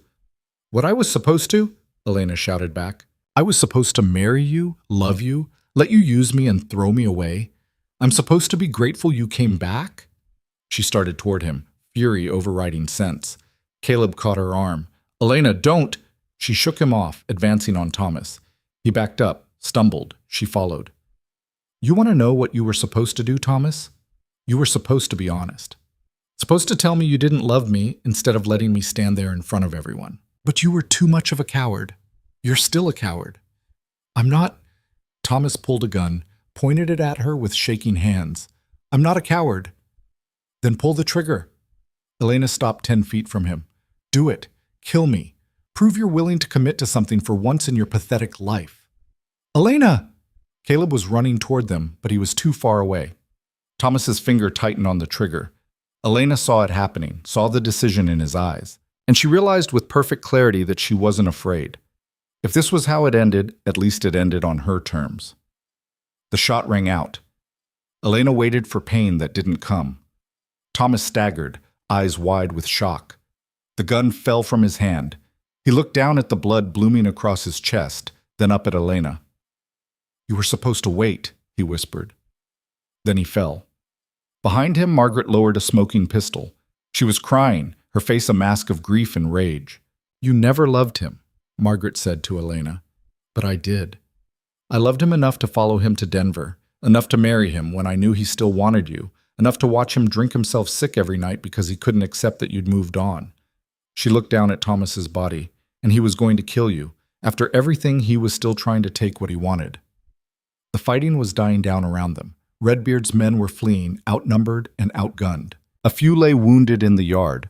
Others had simply disappeared into the night. Caleb reached Elena, pulled her against him. Are you insane? He could have killed you. But he didn't. Elena was shaking now, the adrenaline wearing off. He didn't. The sheriff arrived an hour later with deputies, too late to be useful, but in time to arrest Redbeard and the rustlers who'd surrendered.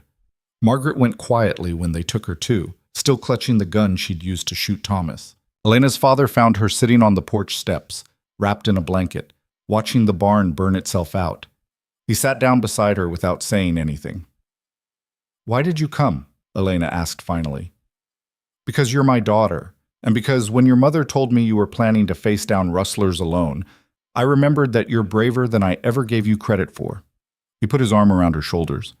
I'm sorry, Elena, for not standing by you before, for letting people say those things about you, for making you feel like you had to run. I didn't run. I chose. I know that now. He pulled her closer. You chose strength, chose yourself, chose a real partner over a pretty lie. That takes more courage than I've ever had. Elena leaned into him, let herself be held the way she hadn't since she was a child. Around them, the town men were helping tend to the wounded, putting out small fires, starting the long work of cleaning up. Diego's leg wound was superficial. Jack would recover. No one else had died except Thomas. She should have felt something about that. Grief, guilt, something. But all she felt was tired. Caleb finished talking to the sheriff and came to find her. Her father stood, squeezed her shoulder once, and left them alone. How are you holding up? Caleb asked. Ask me tomorrow. Elena looked at the ruins of their barn, at the scorch marks on the house, at the blood staining the dirt. We'll have to rebuild. Again. Yeah. It's going to be expensive, time-consuming, hard. It usually is. She looked up at him, this man she'd married out of desperation and learned to love in spite of it. I'm not going anywhere. Good. Neither am I. He sat down beside her, close enough that their shoulders touched. Though maybe we could invest in better locks. And a dog. Definitely getting a dog. Elena laughed, the sound startling her. A dog? Big one. Mean. Good at biting rustlers. That's your takeaway from tonight? We need a dog? Among other things. He took her hand, laced their fingers together. Also thinking we should probably have that real wedding I mentioned, make it official, with witnesses who won't try to kill us afterward. Romantic. I'm working on it. He brought her hand to his lips, kissed her knuckles gently. But first we rebuild. Together. Like we've been doing all along. The sun was starting to rise, painting the smoke-stained sky in shades of pink and gold. It was going to be a beautiful day. Hard, but beautiful. Elena leaned her head on Caleb's shoulder and watched the morning come. They'd survived the night. Survived Thomas, survived Redbeard, survived impossible odds because people she'd written off had shown up to fight for her. But more than that, she'd survived herself. Survived the girl who'd waited at the altar, survived the humiliation and heartbreak, survived being rebuilt into someone stronger, someone who could face down the man who'd broken her and walk away intact. We're going to be okay, she said. Yeah, Caleb agreed. We are. And sitting there in the ruins of a battle, covered in smoke and ash, Elena believed it. Because she'd learned the most important lesson the frontier had to teach. That strength wasn't about never falling. It was about getting back up, again and again. As many times as it took. She was done falling. Now, finally, she was ready to rise. The trial lasted 3 days, and Elena sat through every minute of it. Margaret was charged with manslaughter, not murder. The judge, an older man with sympathetic eyes, seemed to understand what no one wanted to say out loud. That sometimes killing someone was the only way to stop them from destroying everything in their path. Margaret testified in a flat, emotionless voice about watching Thomas plan the attack, about begging him not to go through with it, about realizing too late that the man she'd loved had turned into someone willing to commit murder for land and money. "I shot him to save her," Margaret said, looking directly at Elena for the first time since the night of the attack. "Not because I loved Elena Cross, but because Thomas was going to kill her, and that would have made him a murderer. I couldn't let him become that, even if it meant—" her voice broke, "even if it meant losing him forever." The jury deliberated for 2 hours. They came back with a verdict of self-defense on Elena's behalf. Margaret walked free, though free seemed like the wrong word for someone who looked as hollowed out as she did. Elena caught up with her outside the courthouse. Margaret stopped, her face wary. "I don't expect forgiveness," Margaret said, "if that's what you're looking for." "I'm not." Elena wasn't sure what she was looking for. Closure, maybe. Understanding.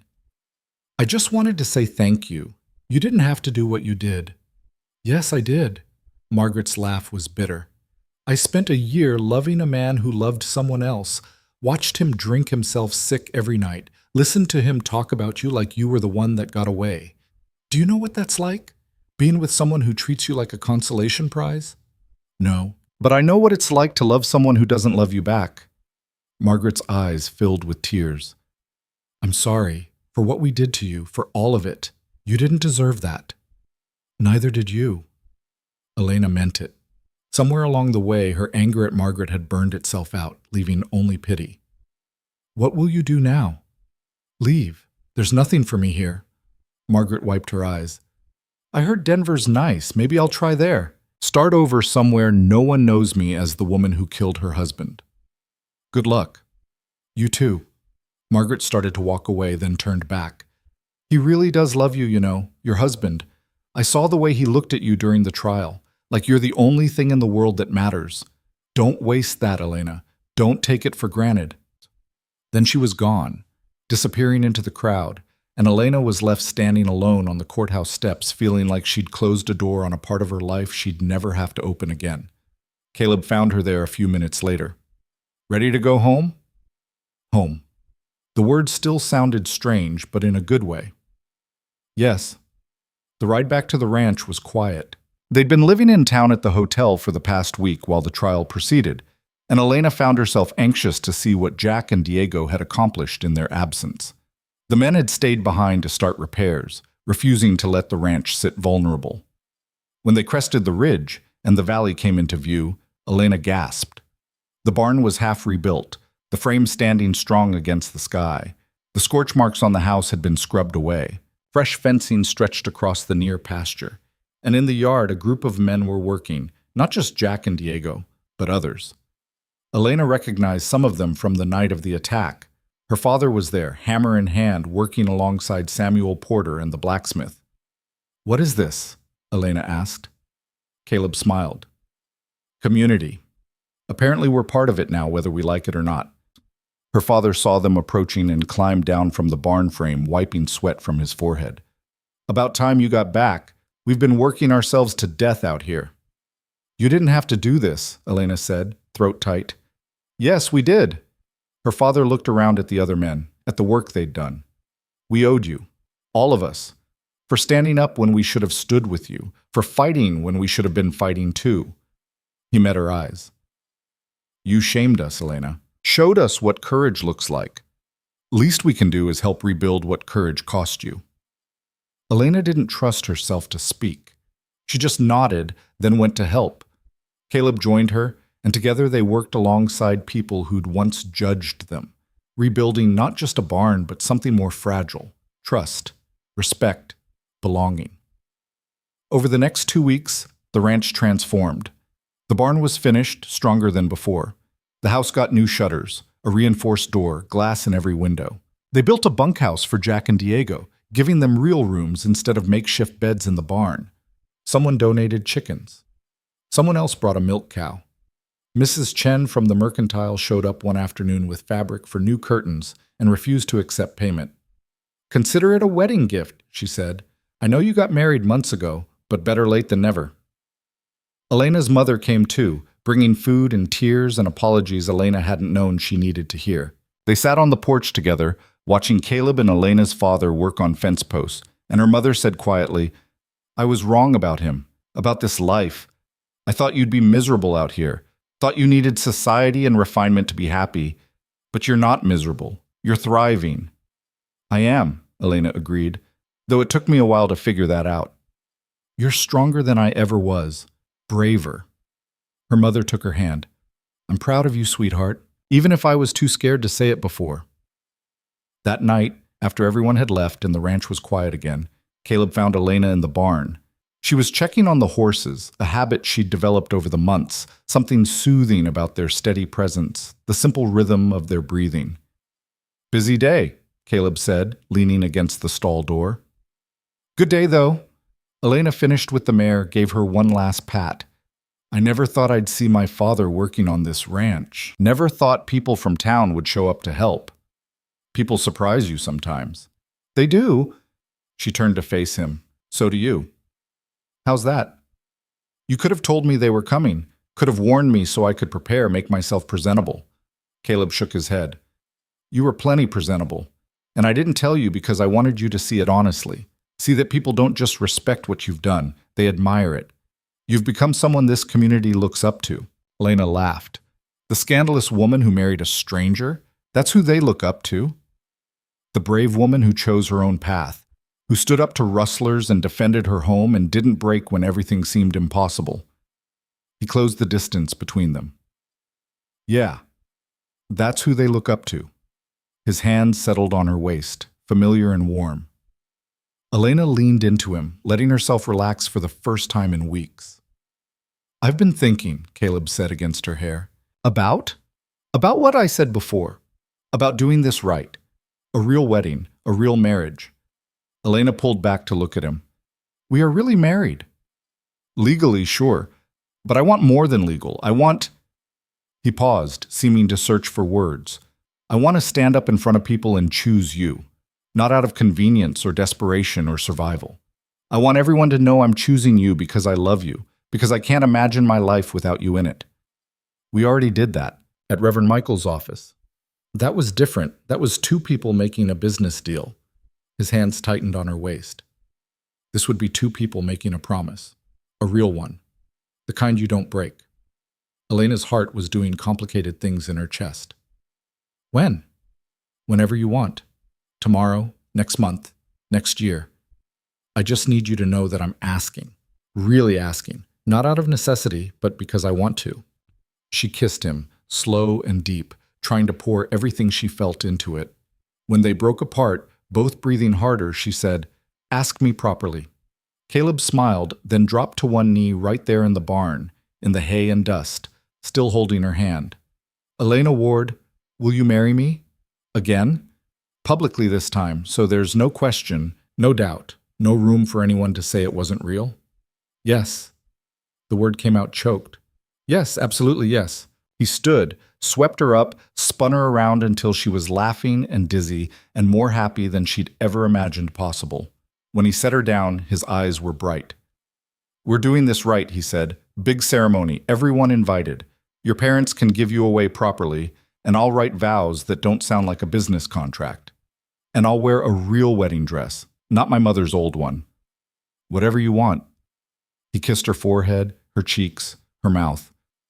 "Everything you want. You deserve it all." They planned the wedding for early summer, when the ranch would be fully rebuilt and the danger truly past. Elena threw herself into preparations with an enthusiasm that surprised her. She'd thought she'd never want another wedding, never want to stand in front of people again after the humiliation of the first one. But this was different. This was choosing joy instead of running from pain. Her mother helped her sew a new dress, cream-colored instead of white, with delicate embroidery on the bodice that they worked on together in the evenings. Her father built an arbor in the yard, sturdy and simple, perfect for the ceremony. Jack and Diego cleaned the ranch until it gleamed, took pride in making everything perfect for the boss and the missus. The night before the wedding, Elena couldn't sleep. She stood at her bedroom window, the room that would finally stop being just hers tomorrow. The room she'd move out of and into Caleb's, to their shared space, and looked out at the ranch they'd built together. A soft knock at the door. "You awake?" Caleb's voice. "Come in." He entered quietly, closed the door behind him. "Thought I heard you moving around. Everything all right?" "Just nervous." Elena turned from the window. "Stupid, right? We're already married." "Not stupid." He crossed to her, pulled her into his arms. "I'm nervous too." "You are?" Terrified. "What if I mess up the vows? What if I trip walking to the arbor? What if—" Elena laughed against his chest. "None of that matters." "Then why are you nervous?" She considered the question. "Because this feels bigger somehow, more real, like we're taking everything we've built and making it permanent in a way we couldn't before." "It's already permanent," Caleb said quietly. "At least for me. There's no version of my future that doesn't have you in it. Even if things get hard again? Even if there's another attack, another crisis? Especially then." He tilted her chin up to meet his eyes. "The hard parts don't scare me, Elena. What scared me was the thought of facing them alone. But I'm not alone anymore. Neither are you." They stood there together, holding each other in the darkness, and Elena felt the last of her nervousness fade. Tomorrow wasn't about proving anything to anyone. It was about celebrating what they'd already built, a partnership that had become a marriage that had become love. "You should go," she said reluctantly. "Bad luck to see the bride before the wedding." "We're already married. I think we're exempt from bad luck." "Even so." She kissed him, gentle and promising. "I'll see you tomorrow. At the arbor. I'll be the one in the clean shirt, trying not to cry." "You're going to cry?" "Probably. Is that allowed?" Elena smiled. "It's required." He left, and she climbed into bed, and this time sleep came easy. The morning dawned clear and beautiful, the kind of perfect day that seemed designed for new beginnings. Elena dressed slowly, savoring each moment. Her mother helped with the buttons, her hands shaking slightly. "You look beautiful," her mother said, voice thick with emotion. "So beautiful." Elena looked at herself in the mirror. The dress fit perfectly, the embroidery catching the light. Her hair was loose, the way Caleb liked it, with just a few flowers woven through. She looked like herself, but also like someone new, someone who'd been broken and rebuilt stronger. "I'm ready," she said. The ceremony was small, just family and close friends, the people who'd stood by them or stood up for them. Reverend Michaels officiated again, but this time his smile was genuine, warm. He'd apologized privately to Elena for not defending her more publicly after Thomas left. She'd accepted, because holding grudges took energy she'd rather spend on better things. Music started. Diego playing guitar, surprisingly skilled. Elena walked down the makeshift aisle on her father's arm, and this time there was no hesitation, no fear, just certainty. Caleb stood under the arbor in a new shirt, clean-shaven, his hair combed. He was crying already, tears tracking down his scarred face, and he didn't bother to hide them. When he saw Elena, his expression transformed into something so tender it made her own eyes burn. Her father placed her hand in Caleb's, squeezed once, then stepped back. "We are gathered here," Reverend Michaels began, "to witness the marriage of Caleb Ward and Elena Cross. Though these two are already legally wed, they've chosen to renew their vows publicly, to celebrate the love they've built from the ashes of difficulty." He talked for a few more minutes, but Elena barely heard him. She was too focused on Caleb, on the way he was looking at her like she was the answer to every question he'd ever asked. "Caleb," Reverend Michaels said, "your vows." Caleb cleared his throat. "I wrote something down, but I'm going to forget it all if I try to read it, so I'll just—" He took a breath. "Elena, when you showed up at my door asking me to marry you, I thought you were crazy, desperate, running from something, and you were all those things. But you were also brave in ways I didn't understand yet. You saw a life that terrified most people and said, yes, I'll take that. You saw a broken man and a broken ranch and decided both were worth fighting for. He wiped his eyes with his free hand, not letting go of hers with the other. You've made me better, made this place better, made everything better just by being in it. And I promise you, for the rest of my life, I will choose you every day, in the easy times and the impossible ones, when you're strong and when you need to lean on someone else. I will be your partner, your friend, your home. I will love you until I stop breathing, and probably longer than that if there's any way to manage it. Elena was crying now too, tears streaming down her face. Reverend Michaels turned to her. Elena, your vows? She hadn't written anything down, hadn't been able to find words that captured what she felt, but standing here, looking at Caleb, the words came. When I came here, I was running. You're right about that. Running from humiliation, from pain, from a future that felt like a prison. But what I found was freedom. Freedom to be myself, to be strong, to be imperfect and struggling and real. You gave me that, Caleb. You gave me space to figure out who I was when no one was watching, when no one expected me to be anything except exactly who I am. She squeezed his hands, feeling the calluses, the strength. I thought I understood what marriage was supposed to be. A woman serving a man, keeping his house, bearing his children, disappearing into his shadow. But you showed me something different, showed me partnership, equality, respect. You showed me that love isn't about possession or control, it's about standing beside someone and saying, we'll face this together. Her voice broke, but she pushed through. So I promise you this. I will stand beside you, always. I will work with you, fight with you, build with you. I will be honest even when it's hard, brave even when I'm scared, present even when I want to run. I will love you with everything I have, and I will never stop choosing this life we've built, this messy, difficult, beautiful life. Reverend Michaels was wiping his own eyes now. By the power vested in me, I pronounce you husband and wife. Again, more officially. You may kiss your bride, your wife, each other. Just, you know what to do. Caleb laughed, pulled Elena close, and kissed her while everyone applauded. It was different from their first kiss as a married couple, that brief, businesslike peck in the Reverend's office. This was celebration and promise and joy all wrapped together. When they finally broke apart, Elena looked out at the gathered crowd. Her parents crying, Jack grinning, Diego whistling, townspeople she'd once thought would never accept her now smiling with genuine happiness. She'd come so far from that broken girl at the altar, had become someone she actually liked, someone strong enough to choose love instead of running from pain. The reception was held in the yard, tables set up with food everyone had contributed. There was music and dancing and laughter. Elena danced with her father, then with Jack, then with Diego. Caleb danced with her mother, formal and careful, and Elena saw her mother's expression soften as they talked. As the sun started to set, painting the sky in shades of orange and pink, Caleb found Elena sitting on the porch steps, taking a moment to breathe. Hiding? He asked, sitting beside her. Observing. She gestured to the party. This is nice. Really nice. It is. He put his arm around her. Though I'm looking forward to when everyone leaves and it's just us again. Eager to get me alone, Mr. Ward? You have no idea, Mrs. Ward. She leaned against him, content. We did it. We actually pulled this off. The wedding or the life? Both.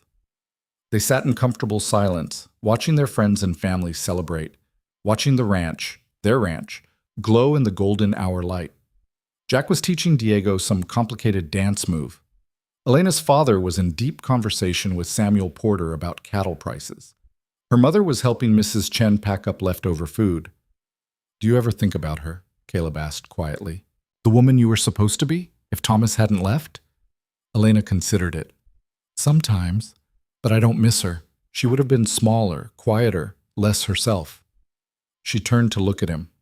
What about you? Do you think about who you were before Sarah and Mary? Every day, but I'm starting to think that's okay. They were part of my life. They shaped who I am. But they're not all of who I am. He kissed her temple. You've given me a future again, That's more than I thought I'd ever have. The party wound down as night fell. People left with hugs and well wishes, promises to visit, invitations to dinner in town. Finally, it was just the four of them, Elena, Caleb, Jack, and Diego, sitting around the dying fire. That was one hell of a wedding, boss, Jack said, raising his cup in a toast, to Mr. and Mrs. Ward. Again. They drank, and Elena felt warmth spread through her chest that had nothing to do with the whiskey. This was home. These people were family. This life, hard and uncertain and occasionally terrifying, was hers. Later, after Jack and Diego had retired to the bunkhouse, Elena and Caleb stood in the yard looking up at the stars. The ranch was quiet around them, peaceful in a way it hadn't been in months. Ready for bed? Caleb asked. Whose bed? Elena smiled. Mine or yours? Ours. He took her hand. From now on, it's ours. They walked inside together, and for the first time, Elena went to Caleb's room without hesitation. The separate rooms, the careful distance, all of it was done. They were choosing this, choosing each other, choosing the intimacy they'd been building toward for months. Caleb closed the door behind them, suddenly awkward. I should have. The room isn't. It's perfect, Elena said, and meant it. The room was simple, sparse, but it was his. Soon it would be theirs. They'd fill it with shared memories, shared mornings, shared nights. Elena, he cupped her face gently. We don't have to. If you're not ready. She kissed him, soft and sure. I'm ready. Are you? Since the day you walked into my barn and demanded to be treated as an equal. They came together slowly, carefully, learning each other in ways they hadn't allowed themselves before. There was awkwardness, bumped noses, nervous laughter, whispered apologies. But there was also tenderness, passion, the bone-deep rightness of two people who'd chosen each other against all odds. Afterwards, they lay tangled together in the darkness, Elena's head on Caleb's chest, listening to his heartbeat slow. I love you, she said into the quiet. I love you too. His hand traced patterns on her back. Thank you. For what? For taking a chance on a broken-down rancher with too much land and not enough sense to manage it alone. For staying when things got hard.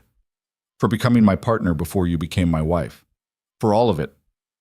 Elena propped herself up on one elbow to look at him. In the moonlight filtering through the window, his scar was just a shadow, his expression soft. Thank you for seeing me when everyone else looked through me, for treating me like an equal when the world said I should be less. For loving me not in spite of my strength, but because of it. She kissed him gently, and for showing me that the life I chose is better than the one I lost. They fell asleep like that, wrapped around each other, and when Elena woke in the morning, sunlight streaming through unfamiliar windows, Caleb's arm heavy around her waist, she felt something she'd thought she'd never feel again. Peace. Complete, uncomplicated peace. She had a home, a partner, a future worth fighting for, and she'd built it all herself, from the wreckage of her worst day into something beautiful and real. The abandoned bride was gone, replaced by Elena Ward, rancher, fighter, wife. And the story, despite everything, had ended up exactly where it needed to be. The first year of their real marriage passed in a blur of work and small joys. Elena learned that loving someone and living with them were two entirely different challenges. Caleb left his boots in the middle of the floor. Elena hoarded books on every available surface. He woke at dawn no matter what. She needed coffee before she could form coherent sentences. They bickered about stupid things, whose turn it was to feed the chickens, whether they could afford new cattle, how to properly fold a fitted sheet. You're doing it wrong, Caleb said one afternoon, watching Elena wrestle with laundry. There is no right way to fold these things. They're designed by someone who hates humanity. Give it here.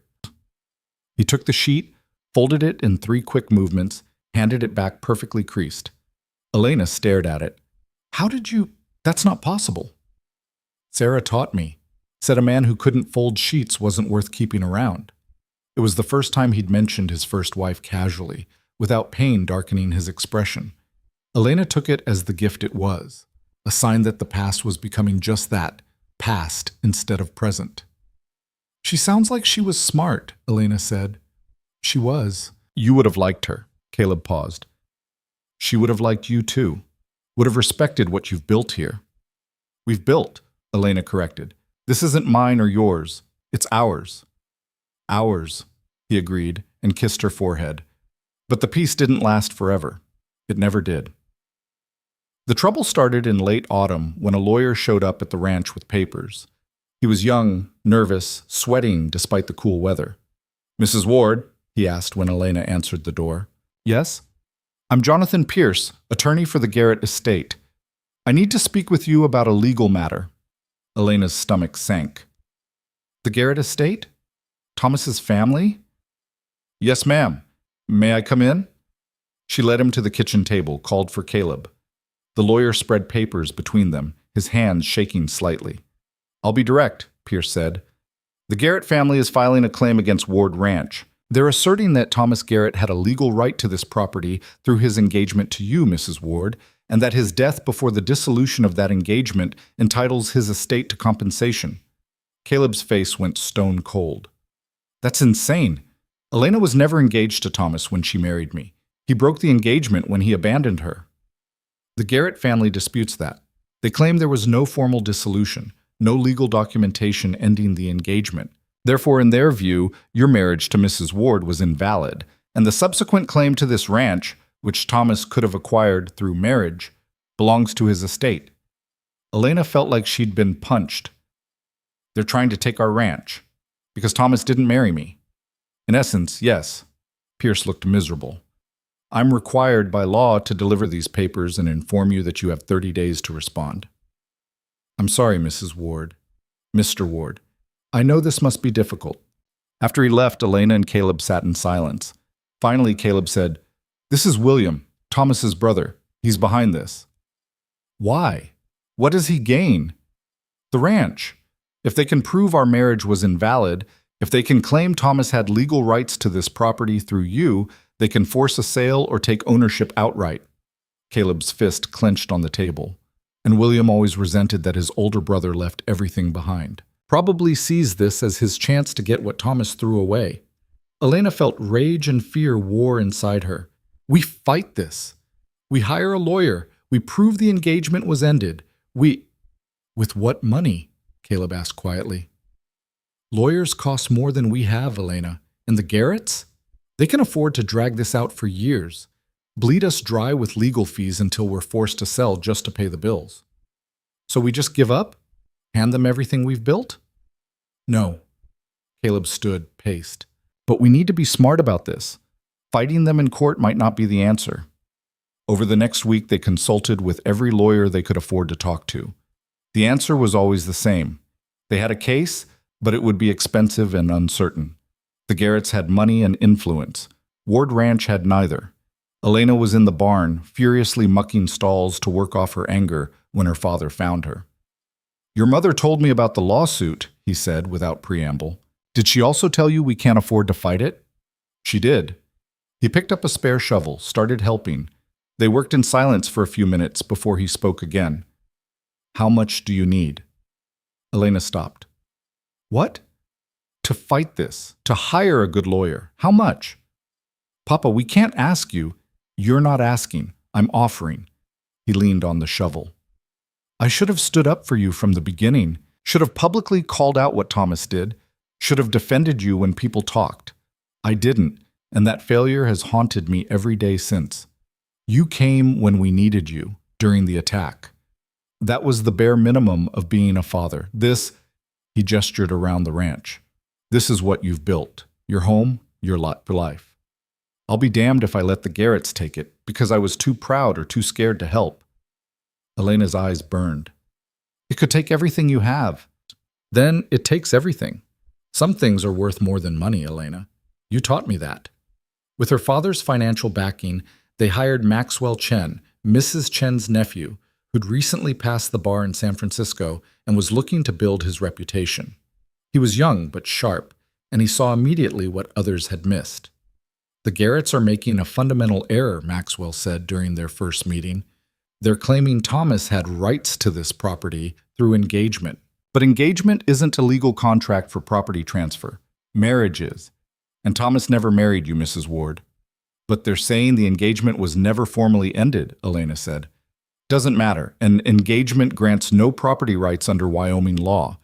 Even if it was never formally dissolved, even if you'd married Mr. Ward while still technically engaged to Thomas, which you weren't, Thomas would have had no legal claim to any property you or your husband owned.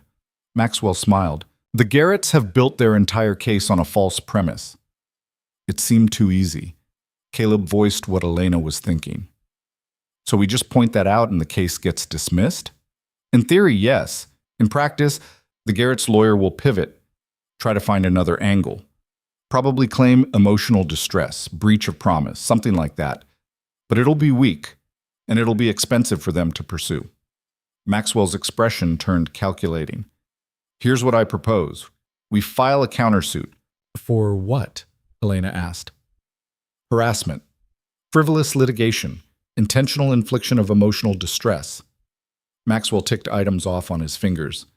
Thomas abandoned you at the altar, publicly humiliated you, then returned to threaten your life and property. His family is now using his death to further torment you. That's a pattern of behavior we can document and sue for. Caleb leaned forward. Would it work? It would make their lives very expensive very quickly, and it would put them on the defensive instead of us. Maxwell looked between them. But I need to be honest. This could get ugly.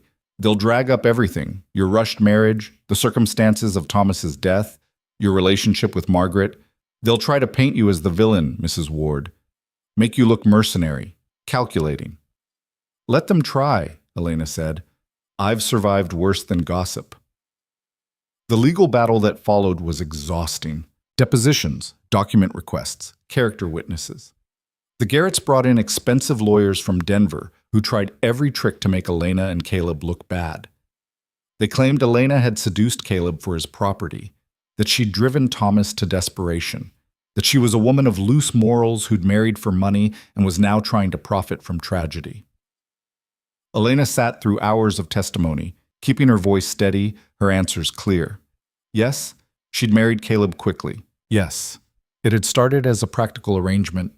No, she hadn't seduced anyone. No, she hadn't wanted Thomas dead. She'd wanted him gone, wanted to be left alone to build her life. There was a difference. The trial took 3 weeks. Elena watched William Garrett testify, watched him lie through his teeth about his brother's intentions, about their family's noble concern for her welfare. She watched the Garrett's lawyers try to twist every fact into something ugly. But she also watched Maxwell Chen dismantle their case, piece by piece, watched him present evidence of Thomas's abandonment, his gambling debts, his plans to steal the ranch, watched him call witness after witness who testified to Elena's character, her hard work, her transformation from abandoned bride to respected rancher. Her mother testified, tears streaming down her face as she described finding Elena in her ruined wedding dress, described the months of healing that followed. Her father testified about the attack, about watching Elena face down armed men to protect her home. Jack and Diego testified about her work ethic, her courage, her fairness as an employer. And Caleb testified about their partnership, their marriage, their love. He was calm and clear, never wavering even when the Garrett's lawyers tried to rattle him.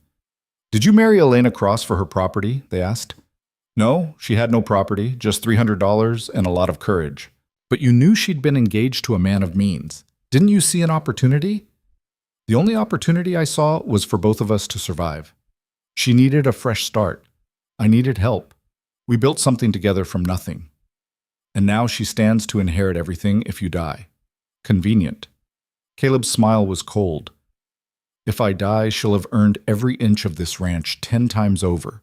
She's worked harder than any man I've ever known, and she's a better shot than most of them, too. So no, it's not convenient, it's deserved. The jury deliberated for 6 hours. Elena spent every minute of it pacing outside the courthouse, unable to sit, unable to think about anything except what losing would mean. Not just the ranch, though that would be devastating, but the validation it would give to everyone who'd ever whispered that she was mercenary, calculating, less than. When the bailiff called them back in, Elena's hand found Caleb's and held tight. The foreman stood. In the matter of Garrett Estate versus Ward Ranch, we find in favor of the defendants. The plaintiff's claim is dismissed with prejudice. The courtroom erupted. Elena sagged against Caleb, relief flooding through her so strongly her knees went weak. Maxwell was grinning, shaking their hands, talking about the countersuit, but Elena barely heard him. They'd won. The ranch was safe. Outside, William Garrett was waiting. His face was tight with rage. "This isn't over," he said as they passed. Caleb stopped. "Yeah, it is. Take the loss, William. Go home. Find something better to do with your life than trying to take what your brother couldn't have." He should have had everything. This ranch, Elena, all of it. If she'd waited, she'd be married to a dead man who never loved her. Caleb's voice was flat. She chose better. Deal with it. They walked away, leaving William standing there with his expensive lawyers and his failed lawsuit. Elena didn't look back. That chapter was closed. Finally, completely closed. The celebration that night at the ranch was smaller than the wedding, but just as joyful. Their friends gathered, drinks were poured, stories were told. Elena stood on the porch, watching it all, feeling the weight she'd been carrying for months finally lift. "You all right?" Caleb asked, joining her. "Better than all right. Free." She leaned against him. "No more Thomas, no more Garretts. No more fighting to prove we deserve what we've built. What do you want to do now?" Elena considered it. Live. Just live. Work the ranch, build our herd, maybe expand the house. Normal things, boring things. Boring sounds pretty good after the year we've had. It does, doesn't it? But boring wasn't quite what they got. Life on a ranch was never truly boring. There were droughts and early freezes, cattle that got sick, fences that needed constant repair. Diego met a girl in town and got married, brought her back to the ranch as a cook and housekeeper. Jack's rheumatism got bad enough that they hired a young man named Peter to help with the heavy work. The ranch grew slowly, steadily. They bought more land, expanded the herd, built a better barn. Elena learned to manage the books with the same efficiency she managed everything else. Found she had a head for numbers and business that surprised her. She also discovered she was pregnant on a cold morning in February 2 years after their real wedding. She'd suspected for a few weeks, but had been afraid to hope, afraid to say it out loud in case she was wrong. Dr. Morrison confirmed it with a smile. "About 3 months along, I'd say. Congratulations, Mrs. Ward." Elena walked home in a daze. A baby. She was going to have a baby. The thought was terrifying and exhilarating in equal measure. She'd imagined this once, with Thomas. But that had been a fantasy. This was real. Real baby, real life growing inside her, real future to plan for.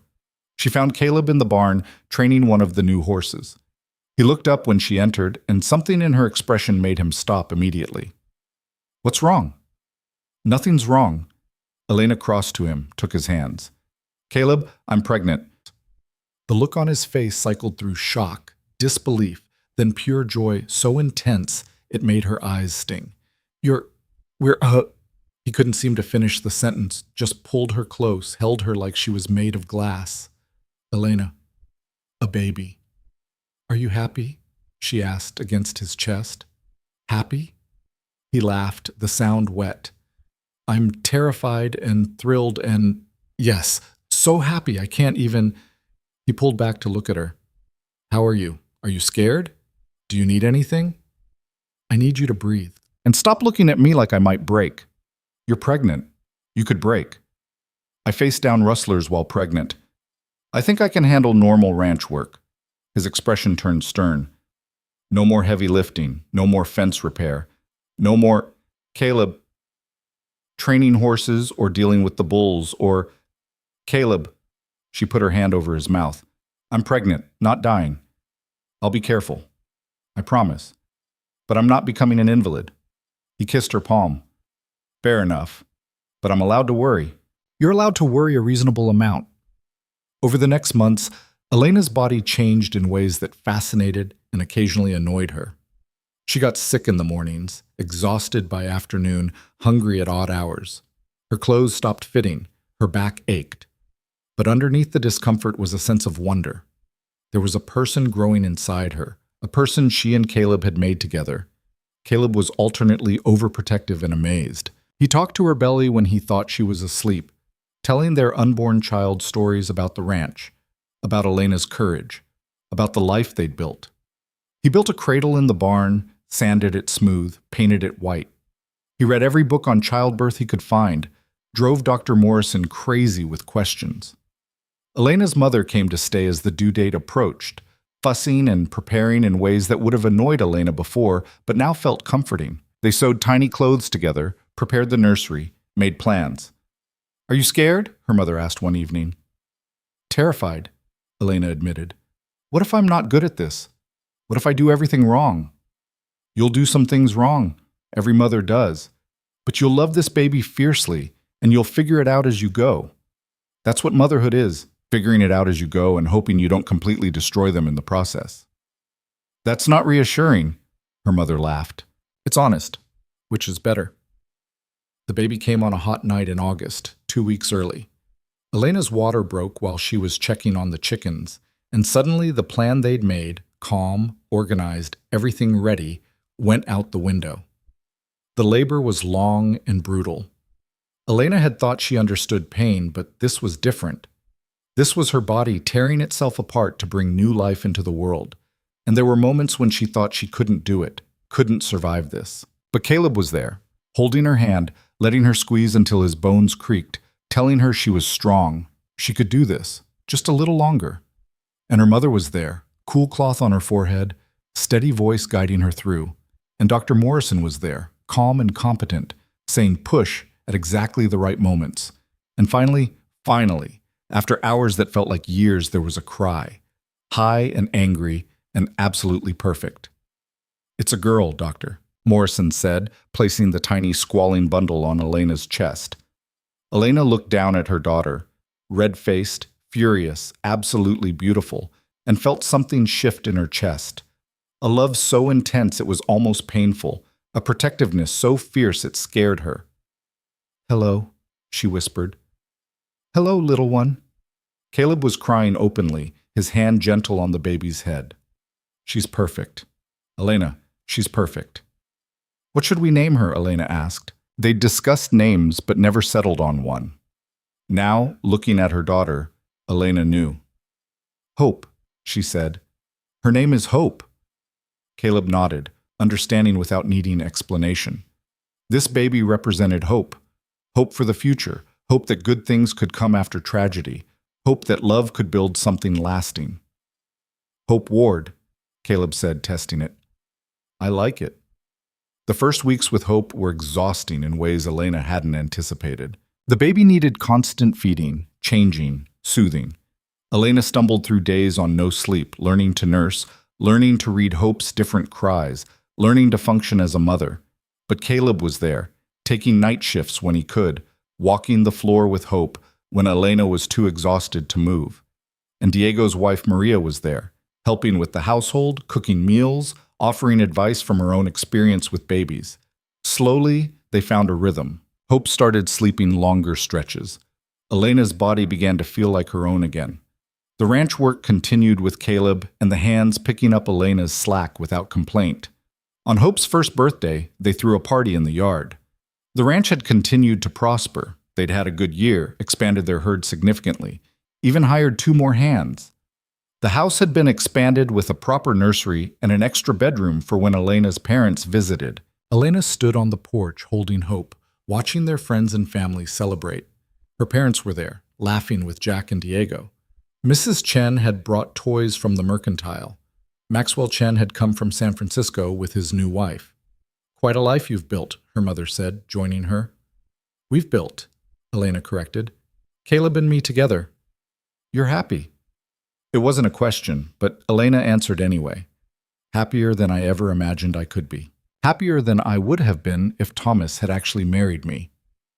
"Do you ever think about what your life would have been like if he hadn't left?" Elena looked down at Hope, at her daughter's bright eyes and curious expression. "Sometimes, but it doesn't hurt anymore. That girl who waited at the altar, who wanted that life, she wasn't me. Not really. She was who I thought I was supposed to be. And now? Now I'm who I actually am. It's better." That night, after everyone had left and Hope was asleep, Elena and Caleb sat on the porch watching the stars. 5 years ago, Elena said, I was standing at an altar in a ruined dress, thinking my life was over. 5 years ago, I was alone in this house thinking I'd be alone forever. Funny how things work out. Caleb pulled her closer. Not funny. Lucky. We got lucky. We worked hard. That too. He kissed her temple. What do you want for the next 5 years? Elena considered it. More of this.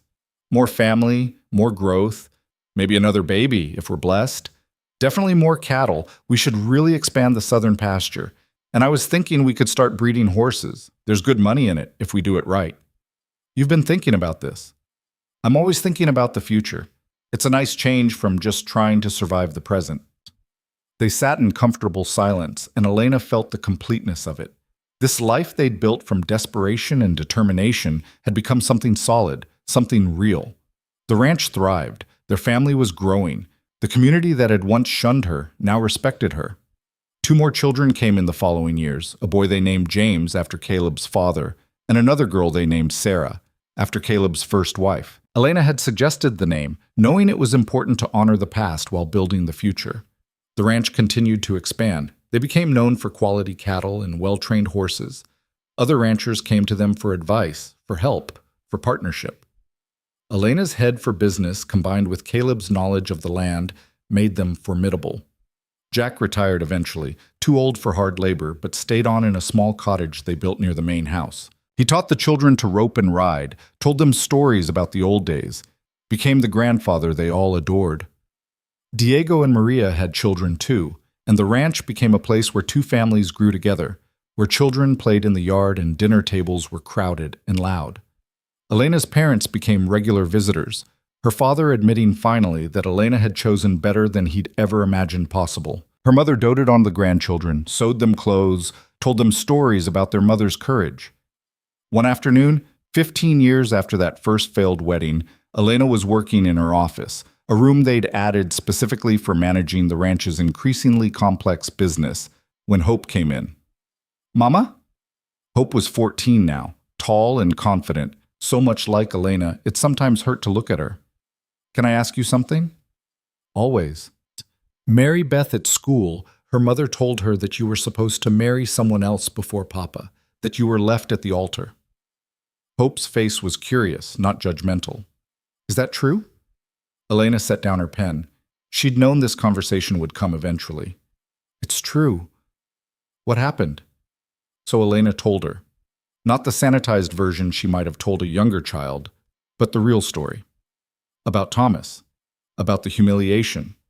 About walking into the wilderness in a torn dress. About meeting Caleb and proposing a marriage of convenience.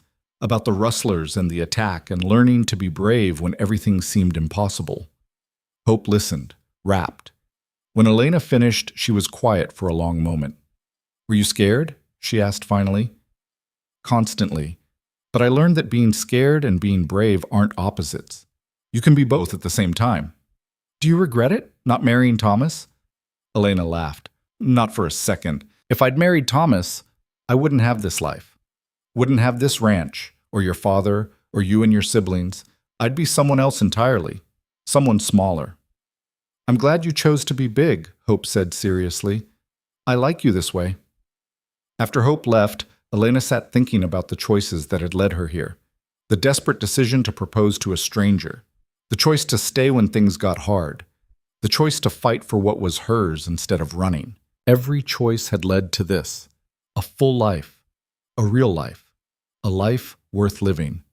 She found Caleb in the barn that evening, checking on a mare about to foal. Hope asked me about Thomas today, she said. What did you tell her? The truth. That he was my biggest mistake and my greatest blessing. Caleb looked confused. How's that work? He was a mistake for all the obvious reasons. But he was also a blessing because leaving me at that altar freed me to find you, to build this. She gestured around the barn, the ranch beyond. If he'd married me, I'd have been trapped in a life that was never really mine. Instead, I got to choose my own. You think everything happens for a reason?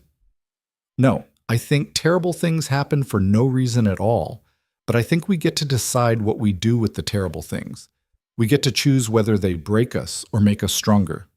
She took his hand. Thomas broke me. But you helped me put myself back together into something better. We put each other back together, Caleb corrected. I was pretty broken too when you showed up. Then we're both better for the breaking. They stood together in the barn, surrounded by the life they'd built, and Elena felt grateful for every hard choice, every difficult moment that had led here. 25 years after that first failed wedding, Elena stood in the same church where she'd once been abandoned. But this time she was watching Hope get married to a good man who loved her fiercely. The church was full of friends and family, and the ceremony was joyful. Elena sat in the front pew, Caleb's hand in hers, and remembered standing at the altar herself. Remembered the fear and humiliation. But she also remembered everything that came after, the courage, the love, the life she'd built from ashes. After the ceremony, she walked through town with Caleb. People greeted them warmly, respectfully. She was Mrs. Ward now, part of the community in ways she'd never been as Elena Cross. She'd earned her place through hard work and courage and refusing to give up. They stopped at the mercantile, and Mrs. Chen's grandson, now running the business, welcomed them warmly. They bought supplies and traded news, and it all felt normal. Right. Like she belonged. That night, back at the ranch, Elena stood on the porch, looking out at the land they'd built into something prosperous. The original barn had been replaced twice. The house had been expanded so many times it barely resembled the rough place she'd first seen. The pastures were full of quality cattle and horses. The bunkhouse had rooms for 6 hands now, all good men who worked hard and treated the ranch with respect. Hope and her new husband would take over eventually. James was studying veterinary medicine in Denver, planning to come back and help manage the livestock. Sarah was talking about opening a school on the property for ranch children who lived too far from town. The legacy was assured, the life they'd built would continue. Caleb joined her on the porch, moving slower than he used to, but still strong, still steady. Thinking about the past, he asked. The future, actually, all the things we started that will keep going after we're gone. Getting maudlin in your old age? Elena smiled. Just grateful for all of it. Even the hard parts, especially the hard parts, maybe. Because they made you stronger. Because they made me real. She turned to face him. I spent the first 23 years of my life being who everyone else wanted me to be. The last 25, I've been who I actually am. I know which I prefer. Caleb pulled her close, and they stood together watching the sun set over their land. Elena thought about the girl she'd been, standing at the altar in a torn wedding dress. That girl had thought her life was ending. She'd been wrong. It had been beginning. Everything, the humiliation, the heartbreak, the desperate proposal to a stranger, the hard work, the danger, the fear, all of it had been necessary to get here. To this porch, this man, this life. Elena Ward had been forged in fire and come out stronger. And the legacy she'd leave behind wasn't just land or cattle or children. It was proof that a woman could choose her own path, build her own future, and thrive on her own terms. The abandoned bride had become a legend, and the story, in the end, was everything she'd needed it to be.